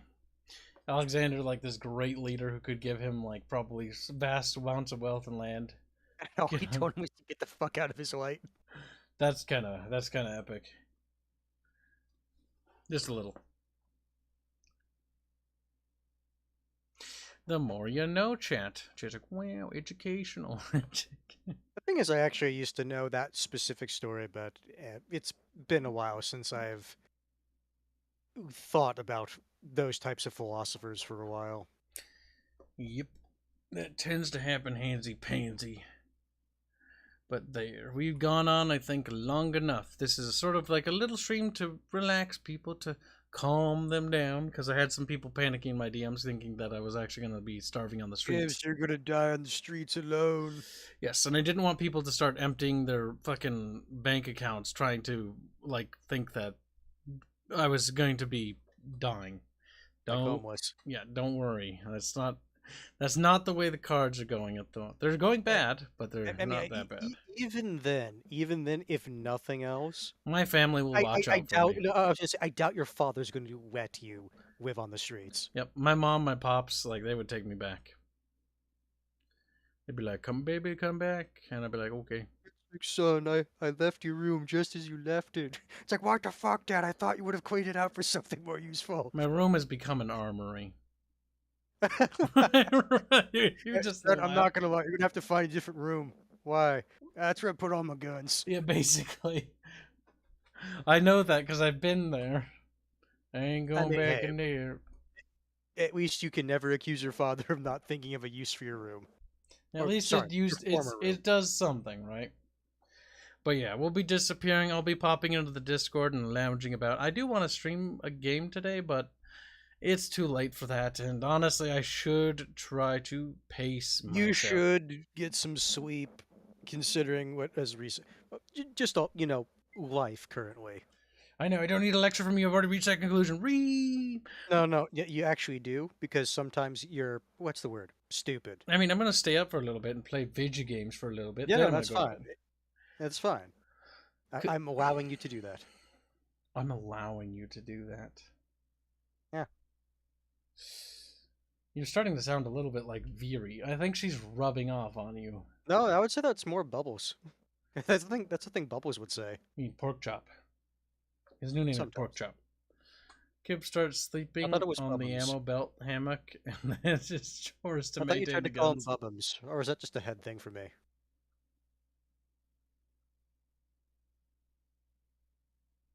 Mama hands thing. I mean, sleeping with the gun sounds infinitely better than sleeping on the fucking streets, dude. I'm not gonna lie. I think that would actually be incredibly uncomfortable. Because just imagine you're sitting on like a mag, and it's like. Yeah. So either way, don't forget to join the Discord server. I'll be giving out ranks to the people who've donated, and if you have receipts, send them to me. Even if it was just a bit, doesn't matter. You still get access to the Chamber of Squeakrits, which is where things are posted early. Chamber of Squeakums. Yep, and even if you're not a member of the Chamber of Squeakrits, all art is posted in Legends of Terrestrial or Terrestrial War Room. So it all comes public anyways. It's just the only thing about Chamber Matter of Secrets time. is early access by a day or 2 days, if I'm feeling generous. I'm a nice guy. I'm annoyed. I'm thinking of that fucking Cisco meme. I sometimes let my officers commit an act of terrorism if they behaved. If they behaved. Oh my goodness. Either way, that wraps up today's stream. Have a very good night, and thank you guys again for the very, very, very, very generous donations. That is going to at least extend the amount of time we have to work with, at least. So, I appreciate that a lot. So you guys have a fantastic night if I don't see you in the Discord. And I'll see you guys in tomorrow's stream. Good night. No.